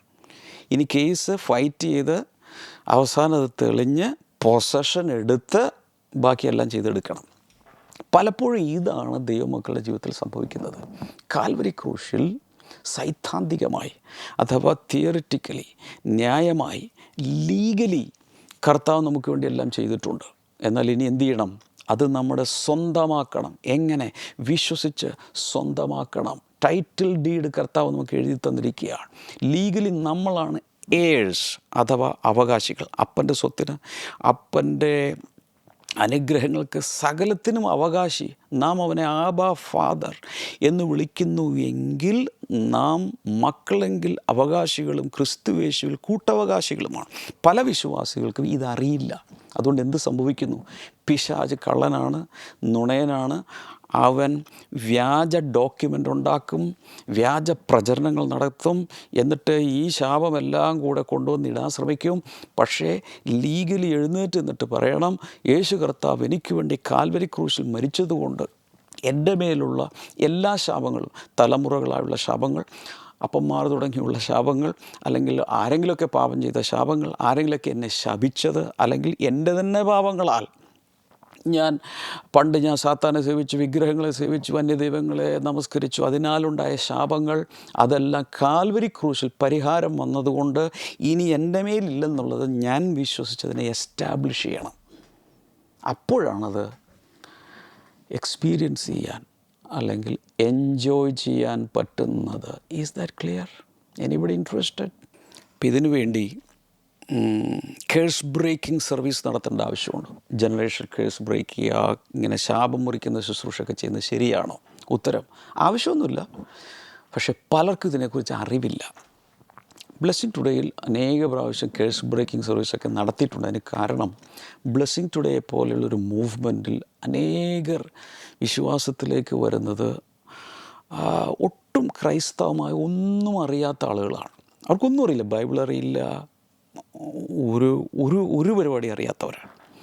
അങ്ങനെയുള്ളവർക്ക് വ്യക്തമായി ഇത് പറഞ്ഞു കൊടുത്ത് അവരെ ലീഗൽ റൈറ്റ് മനസ്സിലാക്കി അവരെ പുറത്തെടുക്കേണ്ട ആവശ്യമുണ്ട്. ആ കൂട്ടത്തിൽ പഴയ വിശ്വാസികളൊക്കെ കയറിയിരിക്കുമായിരിക്കും. എന്ന ഈ വെളിപാട് അകത്ത് വരുമോ അന്ന് ആരും പൊട്ടിക്കേണ്ട ആവശ്യമില്ല. ഇത് അവരവർക്ക് തന്നെ പൊട്ടിച്ച് പുറത്ത് വരാവുന്നത്. എന്നാൽ ചിലർക്ക് സഹായം ആവശ്യമാണ്. അതുകൊണ്ട് ഈ കേഴ്സസ് എന്താണെന്നും ഒക്കെ പഠിപ്പിച്ചു കൊടുത്ത് പലപ്പോഴും ഇതിൻ്റെ പുറകിൽ ചില സ്ട്രോങ് ഹോൾഡുകളൊക്കെ ഉണ്ടാക്കി പൈശാചി ആത്മാക്കൾ പതിയിരിക്കും. അപ്പോൾ അത് പറഞ്ഞു കൊടുത്ത് ആത്മാഭിഷേകത്തിൽ ചിലർ ശുശ്രൂഷിക്കും. അതിനാണല്ലോ ശുശ്രൂഷകരാക്കി വെച്ചിരിക്കുന്നത്. അതിനാണ് ഡെലിവറൻസ് മിനിസ്ട്രി എന്നൊക്കെ പറയുന്നത്. യേശു കർത്താവ് അത് ചെയ്തില്ലേ? പൈശാചിക ശക്തികളെ പുറത്താക്കിയില്ലേ? ശാപത്തിൻ കീഴിൽ കിടക്കുന്നവരെ പുറത്തെടുത്തില്ലേ? കർത്താവ് ഇങ്ങനെ പറഞ്ഞു, I have come to set the captives free. ബന്ധനത്തിലിരിക്കുന്നവരെ വിടുവിക്കുവാനത്രേ മനുഷ്യപുത്രൻ വന്നത്. 1 യോഹന്നാൻ 3:8 പറയുന്നത് പിശാചിൻ്റെ പ്രവൃത്തികളെ അഴിക്കുവാനല്ലോ മനുഷ്യപുത്രൻ, ദൈവപുത്രൻ വന്നത്, പ്രത്യക്ഷനായത്. ഗലാത്യ ലേഖനം 3:14 വായിച്ചു നോക്കിയേ. He redeemed us in order that the blessing given to Abraham might come to the Gentiles through Christ Jesus. അവൻ നമ്മെ വീണ്ടെടുത്തത് എന്തിനാണെന്ന് അവിടെ പറഞ്ഞിട്ടുണ്ട്. എന്തിനു വേണ്ടിയിട്ടാണ്? അബ്രഹാമിന് നൽകിയ വാഗ്ദത്തം ക്രിസ്തുവേശുവിലൂടെ ജാതികൾക്ക് വരേണ്ടതിന്. അബ്രഹാമിന് കിട്ടിയത് വാസ്തവത്തിൽ യഹൂദന്മാർക്ക്, അവർക്കാണ് ആദ്യം കിട്ടേണ്ടത്. എന്നാൽ കിട്ടി. എന്നാൽ ജാതികൾക്ക് കൂടെ വരാൻ ക്രിസ്തുവേശുവിലൂടെ പരിശുദ്ധാത്മാവിലൂടെ അത് നമ്മുടെ മേൽ വരികയാണ്. അതുകൊണ്ട് നാം ഇന്ന് ശപിക്കപ്പെട്ടവരല്ല, നാം ഇന്ന് അബ്രഹാമിൻ്റെ ഒറിജിനൽ ബ്ലെസ്സിങ് ഇങ്ങനെ അർഹരാണ്. ഇത് മറക്കരുത്. ആവർത്തന പുസ്തകം 30:19 പറയുന്നത്, I have set before you life and death, blessings and curses. Now choose life. ഒരു തെരഞ്ഞെടുപ്പിനുള്ളൊരവസരം കർത്താവ് തരികയാണ്. അതിൽ പറയുന്നത്, ഞാൻ നിൻ്റെ മുമ്പിൽ ജീവനും മരണവും വെച്ചിരിക്കുന്നു, അനുഗ്രഹവും ശാപവും വെച്ചിരിക്കുന്നു. എന്നാൽ നിങ്ങൾ ജീവൻ തിരഞ്ഞെടുക്കുവിൻ, അല്ലെങ്കിൽ അനുഗ്രഹം തിരഞ്ഞെടുക്കുവിൻ. ചോയ്സ് ഉണ്ട്, നമുക്ക് തിരഞ്ഞെടുക്കാം. രക്ഷിക്കപ്പെട്ടവരുടെ മേൽ ശാപമുണ്ടോ? ടെക്നിക്കലി ഇല്ല, തിയററ്റിക്കലി ഇല്ല, തിയോളജിക്കലി ഇല്ല. എന്നാൽ ഈ സത്യം മനസ്സിലാക്കി അവരവരായി തന്നെ അത് പുറത്തു വന്നില്ലെങ്കിൽ കഴിഞ്ഞ നാളുകളിലെ ശാപങ്ങളുടെ ചില കോൺസിക്വൻസസ്, അതിൻ്റെ ചില സ്ട്രോങ് ഹോൾഡുകൾ, അതിൻ്റെ ആഫ്റ്റർ ഇഫക്റ്റുകൾ ലൈഫിൽ കിടക്കാം. അതിനെ കൂടെ പുറത്താക്കി, അതിനെ കൂടെ പറിച്ചു കളഞ്ഞ് നമ്മൾ സ്വതന്ത്രമാകണമെന്നാണ് ഞാനീ പറഞ്ഞുകൊണ്ടിരിക്കുന്നത്. വിശ്വാസികളുടെ ജീവിതത്തിൽ അനുഭവിക്കുന്ന പ്രശ്നങ്ങൾ പലതാണ്. അതിനെക്കുറിച്ചുകൂടി ഒന്ന് പറയാൻ ആഗ്രഹിക്കുന്നു. 1 കൊരിന്ത്യർ 11-ാം അധ്യായം 29 മുതൽ 30 വരെ വായിക്കുമ്പോൾ അവിടെ പറയുന്നത്, നിങ്ങളിൽ ചിലർ ബലഹീനരും നിങ്ങൾ ചിലർ മരണപ്പെടുകയും ചെയ്യുന്നു, കാരണം കർത്തൃമേശ ശരിയായ യോഗ്യമായ രീതിയിൽ എടുത്തില്ല. അങ്ങനെ കുറേ പേർക്കൊക്കെ ചർച്ചിനകത്തിരിക്കുന്ന വിശ്വാസികൾക്ക് പ്രയാസം വരാം. അപ്പോസ്തല പ്രവൃത്തികൾ 5-ാം അധ്യായത്തിൻ്റെ 1 മുതൽ 10 വരെ വായിക്കുമ്പോൾ ഒരു ഭാര്യയും ഭർത്താവും അനനിയാസും സഫീറയും അവർ പരിശുദ്ധാത്മാവിനോട് കള്ളം പറഞ്ഞു. അവർ നിലം വിറ്റു, ഇത്രയേ കിട്ടിയുള്ളൂ എന്ന് പറഞ്ഞുകൊണ്ട് ഒരു ചെറിയ എമൗണ്ട് കൊണ്ട് വെച്ച് കള്ളം പറഞ്ഞു. ആ സ്പോട്ടിൽ അവർ 2 പേരും മരിച്ചു. അങ്ങനെ ദുർമരണമുണ്ടായി. വിശ്വാസികളാണെന്നുള്ളത് മറക്കരുത്.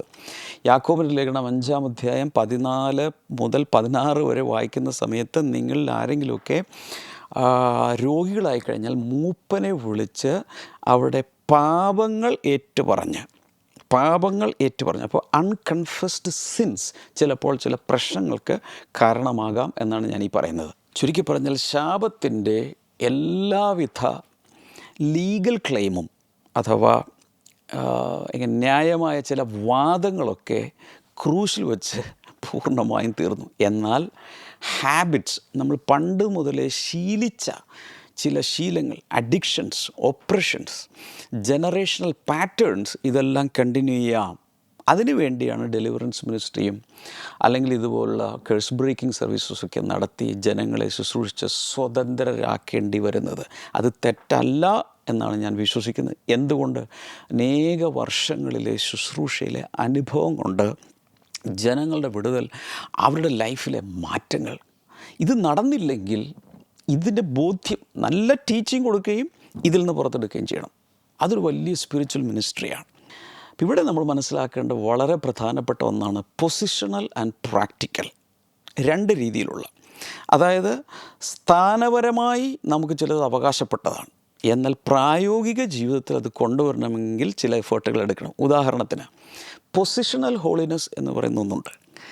നാം ക്രിസ്തുവിലായപ്പോൾ, വി ആർ ഇൻ ക്രൈസ്റ്റ്, ക്രിസ്തുവിൻ്റെ വിശുദ്ധി അതുപോലെ തന്നെ നമുക്ക് കിട്ടി. അതിനെ പറയുന്നതാണ് പൊസിഷണൽ ഹോളിനെസ്, ഇമ്പാർട്ടഡ് ഹോളിനെസ്. സൗജന്യമായ അവൻ്റെ വിശുദ്ധി രക്ഷാവസ്ത്രമായി ഒക്കെ നമുക്ക് കിട്ടി.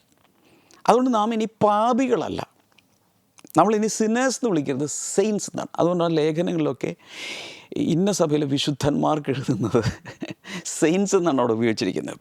എന്നാൽ പ്രാക്ടിക്കൽ ഹോളിനെസ് എന്താണെന്നറിയാമോ? അനുദിന ജീവിതത്തിൽ നമ്മൾ വ്യാജം പറയാതെ, അശുദ്ധിയിൽ ജീവിക്കാതെ, ദോഷം വിട്ടകന്ന് എന്നെ തന്നെ സൂക്ഷിക്കുന്ന, അത് എൻ്റെ കൂടെ കോഓപ്പറേഷനിലും എൻ്റെ കൂടെ ഒരു ഒരു ഒരു ജോയിൻറ്റ് വെഞ്ചറായിട്ട് നടക്കുന്നൊരു പരിപാടിയാണ് പ്രാക്ടിക്കൽ ഹോളിനെസ്. ഇതുപോലെ തന്നെ പൊസിഷണൽ റൈച്ചസ്നെസ്സും ഉണ്ട്, പ്രാക്ടിക്കൽ റൈച്ചസ്നെസ്സും ഉണ്ട്. പൊസിഷണൽ റൈച്ചസ്നെസ് എന്ന് പറഞ്ഞാൽ എൻ്റെ നീതി പ്രവൃത്തികളെല്ലാം കറപുരണ്ട തുണി പോലെയാണ്. എന്നാൽ ഞാനത് യേശുവിൻ്റെ കയ്യിലേക്ക് കൊടുത്തിട്ട് അവൻ്റെ നീതി വസ്ത്രം എടുത്ത് ഞാനങ്ങ് ഇട്ടു. ഒറ്റ സെക്കൻഡ് കൊണ്ട് രക്ഷിക്കപ്പെട്ടപ്പോൾ ഞാൻ നീതിമാനായി. ക്രിസ്തുവിൽ വിശ്വസിച്ചപ്പോൾ ഞാൻ നീതിമാനായി, എനിക്ക് നീതി കിട്ടി. പക്ഷേ അനുദിന ജീവിതത്തിൽ ഞാൻ നീതിമാനാകണമെങ്കിൽ പ്രാക്ടിക്കൽ റൈച്ചസ്നെസ് എനിക്കുണ്ടാകണം. അതെങ്ങനെയാണ്? സൽപ്രവൃത്തികൾ ചെയ്ത്, നന്മ ചെയ്ത്, മറ്റുള്ളവരെ ഉപദ്രവിക്കാതെ, കുരള പറയാതെ, ബൈബിൾ പറയുന്ന വാക്കാണ്, ഏഷണി പറയാതെ, ആർക്കും പാരയാകാതെ മര്യാദയ്ക്ക് ഞാൻ ജീവിക്കണം, വചനമനുസരിച്ച് ഞാൻ ജീവിക്കണം. ഇതാണ് വെളിപ്പാട് പുസ്തകം 19-ാം അധ്യായത്തിൽ 7-ാമത്തെ വചനത്തിലാണെന്ന് തോന്നുന്നു, ഈ മണവാട്ടി ക്രിസ്തുവിൻ്റെ കാന്ത ചിത്രത്തയ്യലുള്ള വസ്ത്രം ധരിച്ചിരിക്കുന്നു. ആ ചിത്രത്തയ്യൽ വിശുദ്ധന്മാരുടെ നീതിപ്രവൃത്തിയാണെന്ന് പറഞ്ഞിട്ടുണ്ട്. ക്രിസ്തുവിൻ്റെ നീതിപ്രവൃത്തി അല്ലത്. നമ്മൾ ഈ ഭൂമിയിൽ ചെയ്യുന്ന നീതിപ്രവൃത്തികൾ, സൽപ്രവൃത്തികളാണ് എംബ്രോയ്ഡറി ആയിട്ട് മാറുന്നത്. അതാണ് പ്രാക്ടിക്കൽ റൈച്ചസ്നെസ്. അടുത്തത് പൊസിഷണൽ ബ്ലെസ്സിങ്സും ഉണ്ട്, പ്രാക്ടിക്കൽ എക്സ്പീരിയൻഷ്യൽ ബ്ലെസ്സിങ്സും ഉണ്ട്. എന്ന് വെച്ചാൽ ഞാൻ ക്രിസ്തുവിലായപ്പോൾ ഞാൻ അനുഗ്രഹിക്കപ്പെട്ടു. അബ്രഹാമിൻ്റെ അനുഗ്രഹം ജാതികൾക്ക് എനിക്ക് ഓൾറെഡി കിട്ടിക്കഴിഞ്ഞു. എഫെസ്യ ലേഖനം 1:3 പറയുന്ന സ്വർഗത്തിലെ സകല ആത്മീയ അനുഗ്രഹങ്ങളാലും ഞാൻ അനുഗ്രഹിക്കപ്പെട്ടിരിക്കുന്നു. മാത്രമല്ല ഹെവൻലി പ്ലേസിൽ എന്നെ ഇരുത്തിയിരിക്കുക, അതെൻ്റെ പൊസിഷൻ. അങ്ങനെ ഞാൻ അനുഗ്രഹിക്കപ്പെട്ടു. പക്ഷേ എൻ്റെ ജീവിതത്തിൽ, അനുദിന ജീവിതത്തിൽ എല്ലാ നിലകളിലും ഞാൻ അനുഗ്രഹിക്കപ്പെടണമെങ്കിൽ ആ പാതയിൽ നടന്ന് വിശ്വസിച്ച് എൻ്റെ ജീവിതത്തിൽ അതിനെ ആക്ടിവേറ്റ് ചെയ്യണം. ക്ലിയറാണോ? ഇതുപോലെ തന്നെയാണ് കേഴ്സിൻ്റെ കാര്യവും. ക്രൂശിൽ അത് മാറിപ്പോയി. എന്നാൽ എൻ്റെ ജീവിതത്തിൽ അത് മാറ്റിയെടുക്കാൻ വേണ്ടി പലപ്പോഴും പലത് അനുഭവിക്കാം. ശാപമുള്ളതുപോലെ, കരുനിഴൽ പോലെ, ഒരു ഷാഡോയിൽ ജീവിക്കുന്ന പോലെ, ഒരു സ്വാതന്ത്ര്യമില്ലാത്ത പോലെ വിശ്വാസികൾക്ക് വരാം. പക്ഷേ good news, you can come out legally. നിങ്ങൾക്ക് പുറത്ത് വരാം. സോ ഒരു വിശ്വാസിയുടെ ജീവിതത്തിൽ വരുന്ന പലവിധ ദുരിതങ്ങളും കഷ്ടങ്ങളും പ്രശ്നങ്ങളൊക്കെ എന്താണെന്ന് ആദ്യം വിവേചിക്കണം. എന്നിട്ട് വേണം അത് ശാപമാണോ അല്ലാത്തതാണോ. ഞാൻ ചില സിറ്റുവേഷൻസ് പറയാം. ഇപ്പോൾ ചില കേഴ്സസിൻ്റെ ആഫ്റ്റർ ഇഫക്ട്സ് ചിലരുടെ ലൈഫിൽ ഇങ്ങനെ നിഴലിട്ട് നിൽക്കാം. കാരണം എന്തെന്ന് ചോദിച്ചാൽ, പിതാക്കന്മാരായിട്ടുള്ള ജനറേഷനിലായിട്ടുള്ള കാര്യങ്ങൾ അതിലൊക്കെ ഇൻവോൾവ് ചെയ്ത് വന്നിട്ടുള്ള പലതും. എന്നാൽ അതിനെ ഞാൻ നേരത്തെ പറഞ്ഞതുപോലെ ലീഗൽ റൈറ്റ് ഉപയോഗിച്ച് അതിനെ ക്യാൻസൽ ചെയ്ത് വ്യക്തമായ ബോധ്യമായ രീതിയിൽ പുറത്തേക്ക് വരണം. വേറെ ചിലത് നാച്ചുറൽ കോൺസിക്വൻസസ് ആണ് ജീവിതത്തിൽ അനുഭവിക്കുന്ന പലതും. അതിനെ സോയിങ് ആൻഡ് റീപ്പിംഗ് എന്നാണ് പറയുന്നത്. ഗലാത്യലേഖനം 6:7 അതിനെക്കുറിച്ച് പറഞ്ഞിട്ടുണ്ട്. എന്താണോ വിതയ്ക്കുന്നത് അത് കൊയ്യും. ഉദാഹരണത്തിന്, ഒരാൾ 38 വയസ്സ് വരെ, 18 വയസ്സ് തുടങ്ങി 38 വയസ്സ് വരെ ഒരു കൊടിയ മദ്യപാനിയായിരുന്നു. കുടിച്ച് അയാളുടെ ലിവറൊക്കെ പോയിരിക്കുകയാണ്. രക്ഷിക്കപ്പെട്ടു. അതിൻ്റെ ആഫ്റ്റർ ഇഫക്റ്റ് രക്ഷിക്കപ്പെട്ട ശേഷം ചിലപ്പോൾ അനുഭവിക്കാം. അതിന് ശാപമെന്നല്ല പറയുന്നത്, വിതയും കൊയ്ത്തുമാണ്.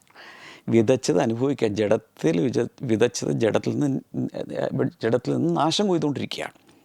അടുത്തൊരു സിറ്റുവേഷൻ പറയാം. ഞാൻ സാധാരണ പറയാറുള്ളൂ. ഒരു പെങ്കൊച്ച് വിവാഹം കഴിഞ്ഞില്ല, പക്ഷേ ഒരു ചെറുക്കനുമായിട്ട് ലോഹത്തിലായി. അവൾ ഗർഭിണിയായി. 5 മാസമായപ്പോൾ ആരോ അവളോട് സുവിശേഷം പറഞ്ഞു. 5 മാസം പ്രഗ്നൻ്റാണ്. സുവിശേഷം പറഞ്ഞ് അവൾ കണ്ണുനീരോടെ അനുദപിച്ച്, തെറ്റെല്ലാം മനസ്സിലായി. ഈ പ്രീമാരിറ്റൽ സെക്സ് ഇതെല്ലാം തെറ്റാണ്, വഴിതെറ്റിപ്പോയി. അവൾ അനുദപിച്ചു, കരഞ്ഞു, റിഗ്രറ്റ് ചെയ്തു, എല്ലാം ശരിയാണ്. പക്ഷേ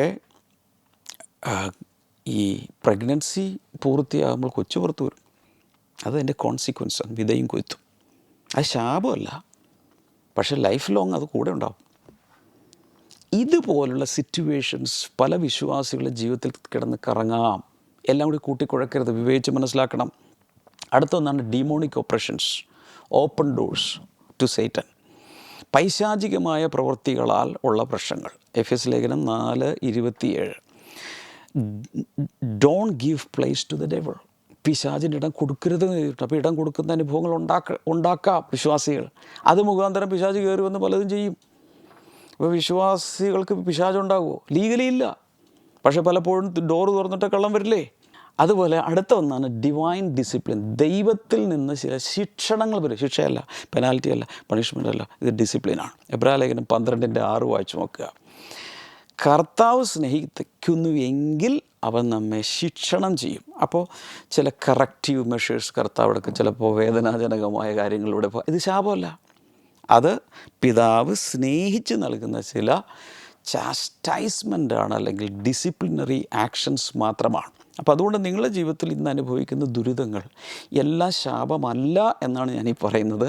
ശാപം ഉണ്ട്, അതിൻ്റെ ആഫ്റ്റർ ഇഫക്ട്സും ഉണ്ട്. അതിനെ കൈകാര്യം ചെയ്യേണ്ടതുപോലെ കൈകാര്യം ചെയ്യുക. എല്ലാം കൂടെ കൂട്ടിക്കുഴക്കരുത്. ഈ ഇസ്രായേൽ ജനത്തെ മുഴുവനും കൂടെ 2 മലകളുടെ ഇടയിൽ കൊണ്ട് നിർത്തിയൊരു സന്ദർഭമുണ്ട്. ആവർത്തന പുസ്തകം 27-ാം അധ്യായത്തിൻ്റെ 11 മുതൽ 13 വരെ.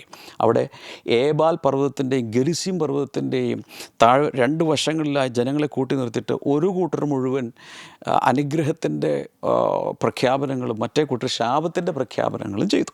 അപ്പോൾ ഇത് രണ്ടും അവിടെ സ്ഥാപിതമാണ്. എന്നിട്ടത് പാറക്കല്ലിലൊക്കെ കൊത്തിവെച്ചു. എന്നാൽ കർത്താവ് ചെയ്തത് മറ്റൊരു മലമുകളിൽ, കാൽവരി കുന്നിൽ അവൻ്റെ ക്രൂശ് നാട്ടിയിട്ട് നമ്മളോട് പറയുക, നിൻ്റെ എല്ലാ ശാപങ്ങളും ഞാൻ ക്യാൻസലാക്കിയിരിക്കുന്നു. ഇയ്യോബിൻ്റെ ജീവിതത്തിൽ അതിഭയങ്കരമായ ചില പ്രശ്നങ്ങളെല്ലാം വന്നു. അതിൻ്റെ മെയിൻ കാരണം എന്തായിരുന്നു? അവൻ്റെ ജീവിതത്തിൽ പേടിയുണ്ടായിരുന്നു, അങ്ങനെയുള്ളതൊക്കെയാണ്. പക്ഷേ മെയിൻ കാരണം സാത്താനായിരുന്നു. ചില വിശ്വാസികളുടെ ജീവിതത്തിലെ പ്രശ്നം സാത്താൻ കിടന്ന് കളിക്കുന്നതാണ്. സാത്താൻ നമ്മുടെ ജീവിതത്തിൽ ചെയ്യുന്ന 5 കാര്യങ്ങളെക്കുറിച്ച് ഞാനൊരു പ്രസംഗം പ്രസംഗിച്ചിട്ടുണ്ട്. മീഡിയ പറ്റുവാണെങ്കിൽ എൻ്റെ ലിങ്ക് ഇട്ട് കൊടുക്കണം. അത് ഭയങ്കര ഒരു ഐ ഓപ്പണറാണ്. ഇങ്ങനെയും പ്രശ്നങ്ങൾ വരാം. ഇനി പൗലോസിൻ്റെ ജീവിതത്തിൽ 2 കൊരിന്ത്യർ 12:7 മുതൽ 9 വരെ വായിക്കുമ്പോൾ അവിടെ കാണുന്നത്, there was a thorn in the flesh. ജഡത്തിലൊരു മുള്ള്. അപ്പസ്തോലിൻ്റെ കാര്യമാണ് പറയുന്നത്. 3 വട്ടം പ്രാർത്ഥിച്ചിട്ട് അത് പോയില്ല. എൻ്റെ കൃപ നിനക്ക് മതിയെന്ന് പറഞ്ഞു. അപ്പം അങ്ങനെ ദൈവം തന്നെയായ ചില കാര്യങ്ങൾക്ക് വേണ്ടി ചിലത് അനുവദിച്ചെന്നിരിക്കും. അത് സാത്താൻ്റെ നമ്മൾ ശാസിച്ച പോകണ്ടല്ലോ സാത്താൻ. ഇത് പോകുന്നില്ല. ഞാനിതിൻ്റെ വളരെ വ്യക്തമായ കൺക്ലൂഷനിലേക്ക് വരികയാണ്. വിശ്വാസികളുടെ മേൽ ശാപമുണ്ടോ? ടെക്നിക്കലി ഇല്ല. എന്നാൽ അവരനുഭവിക്കുന്ന വിഷയങ്ങളിൽ ചിലപ്പോൾ പാപങ്ങളുടെ പരിണിതഫലമാകാം, ചിലപ്പോൾ ദൈവം നൽകുന്ന ഡിസിപ്ലിനാകാം, ചിലപ്പോൾ സ്പിരിച്വൽ വാർഫെയർ ആകാം, ചിലപ്പോൾ ചില പരിശോധനകൾ, എല്ലാവർക്കും വരും ട്രയൽസ്, ചിലപ്പോൾ ചില കഷ്ടതകളാകാം, കർത്താവ് നിമിത്തമുള്ള കഷ്ടതകളാകാം, ചിലപ്പോൾ ഈ ഫോളൻ വേൾഡിൽ ജീവിക്കുന്നത് കൊണ്ടുള്ള പ്രശ്നമാകാം. ഇതൊക്കെ നമ്മൾ വിവേചിച്ച് മനസ്സിലാക്കുക. എന്നാൽ മനസ്സിലാക്കേണ്ടത്, രക്ഷിക്കപ്പെട്ടവർ ദൈവത്താൽ കൈവിടപ്പെട്ടവർ അല്ല. നിനക്കെതിരുള്ള ഒരായുധവും ഫലിക്കയില്ല. വചനമുണ്ട്. ആമേൻ പറയാമോ? അവർ ന്യായപ്രമാണത്താൽ അവർ ശിക്ഷിക്കപ്പെടുന്നില്ല, അല്ലെങ്കിൽ പാരമ്പര്യ ശാപങ്ങളാൽ ക്ലേശിക്കേണ്ട ആവശ്യമില്ല. തിരിച്ചറിയുക. വിച്ച് ക്രാഫ്റ്റിൻ്റെ വിക്ടിംസായിട്ട് ജീവിക്കേണ്ട ആവശ്യമില്ല. വിടുതലുണ്ട്. ഞാൻ ചില സന്തോഷത്തിൻ്റെ വചനങ്ങൾ പറഞ്ഞ് ക്ലോസ് ചെയ്യാം. ആവർത്തന പുസ്തകം 23:5 പറയുന്നത്, കർത്താവ് അവരുടെ ശാപങ്ങളെ അനുഗ്രഹമാക്കി മാറ്റും, കാരണം അവൻ അവരെ സ്നേഹിക്കുന്നത് കൊണ്ട്. ഉൽപ്പത്തി പുസ്തകം 50:20 നമുക്ക് കാണുന്നത്, നിങ്ങൾ ദോഷത്തിന് വേണ്ടി ചിലത് ചെയ്യുന്നു, എന്നാൽ കർത്താവ് അനേകരുടെ രക്ഷയ്ക്കായി നന്മയ്ക്കായി മാറ്റി. റോമാലേഖനം 8:28 പറയുന്നത്, ദൈവം സകലവും നന്മയ്ക്ക് വേണ്ടി കൂടി വ്യാപരിപ്പിക്കും. ഇരമ്യാവിൻ്റെ പുസ്തകം 29:11 പറയുന്നത്, കർത്താവിന് നമ്മെക്കുറിച്ച് നല്ല നിരൂപണങ്ങളും പ്ലാനുകളും മാത്രമേ ഉള്ളൂ. നിങ്ങളുടെ ജീവിതത്തിൽ ഇന്ന് അനുഭവിക്കുന്ന ക്ലേശങ്ങൾ ഇതിലേതെങ്കിലുമൊക്കെ പെട്ടതാകാം. ശാപമാണെങ്കിൽ അത് മുറിക്കാനുള്ള പരിപാടി ഞാൻ പറഞ്ഞു കഴിഞ്ഞു. എന്നാൽ ഇതൊന്നും കേട്ടില്ല, അറിഞ്ഞില്ല, ഇത് ഭയങ്കര ഒരു ശാപ പ്രശ്നങ്ങളൊക്കെ ഉണ്ട്. നിങ്ങൾ ചെയ്യേണ്ടത്, ഞാൻ പറയുന്ന പ്രാർത്ഥന എന്നോട് ചേർന്ന് പ്രാർത്ഥിക്കുക. നെഞ്ചിലേക്ക് കൈവച്ചിട്ട് എല്ലാവരും പറഞ്ഞേ, യേശുവേ, എൻ്റെ പാപങ്ങൾക്ക് വേണ്ടിയും ശാപങ്ങൾക്ക് വേണ്ടിയും അങ്ങ് മരിച്ചുവെന്ന് ഞാൻ വിശ്വസിക്കുന്നു. എൻ്റെ ഹൃദയത്തിലേക്ക് എൻ്റെ കർത്താവായി, എൻ്റെ നാഥനായി, യജമാനനായി, രക്ഷകനായി ഞാൻ അങ്ങയെ സ്വീകരിച്ചിരിക്കുന്നു. എന്നെ സ്വീകരിച്ചതിനായി നന്ദി പറയുന്ന കർത്താവേ, എന്നെ രക്ഷിച്ചതിനായി നന്ദി. നിത്യരക്ഷ ഞാൻ സ്വീകരിച്ചിരിക്കുന്നു. അബ്രഹാമിൻ്റെ അനുഗ്രഹം ക്രിസ്തുയേശുവിലൂടെ പരിശുദ്ധാത്മാവിലൂടെ ഞാനിപ്പോൾ സ്വീകരിച്ചിരിക്കുന്നു. എല്ലാ ശാപങ്ങളിൽ നിന്നും ഞാനിപ്പോൾ പുറത്തു വന്നിരിക്കുന്നു. ഒരു പുതിയ ജീവിതം എനിക്ക് തന്നതിനായി നന്ദി. ഒരു പുതിയ സൃഷ്ടിയായി എന്നെ മാറ്റിയതിനായി നന്ദി. യേശുവിൻ്റെ നാമത്തിൽ ആമേൻ. So God bless you all. ഇതിനൊരു റെസ്റ്റും കൊടുക്കരുത്, ഒത്തിരി പേർക്ക് അയച്ചു കൊടുക്കണം. അതിരിക്കട്ടെ, ഈ ബ്ലെസ്സിങ് ടുഡേ ചാനൽ ഇതുവരെ സബ്സ്ക്രൈബ് ചെയ്തിട്ടില്ലെങ്കിൽ സബ്സ്ക്രൈബ് ചെയ്യുക, ഒരു ലൈക്ക് കൊടുക്കുക. ഇത് ഒത്തിരി പേരിലേക്ക് എത്തിക്കാൻ അത് കാരണമായി മാറും. അടുത്ത പോഡ്കാസ്റ്റിൽ നമുക്ക് വീണ്ടും കാണാം. God bless U. ബൈ.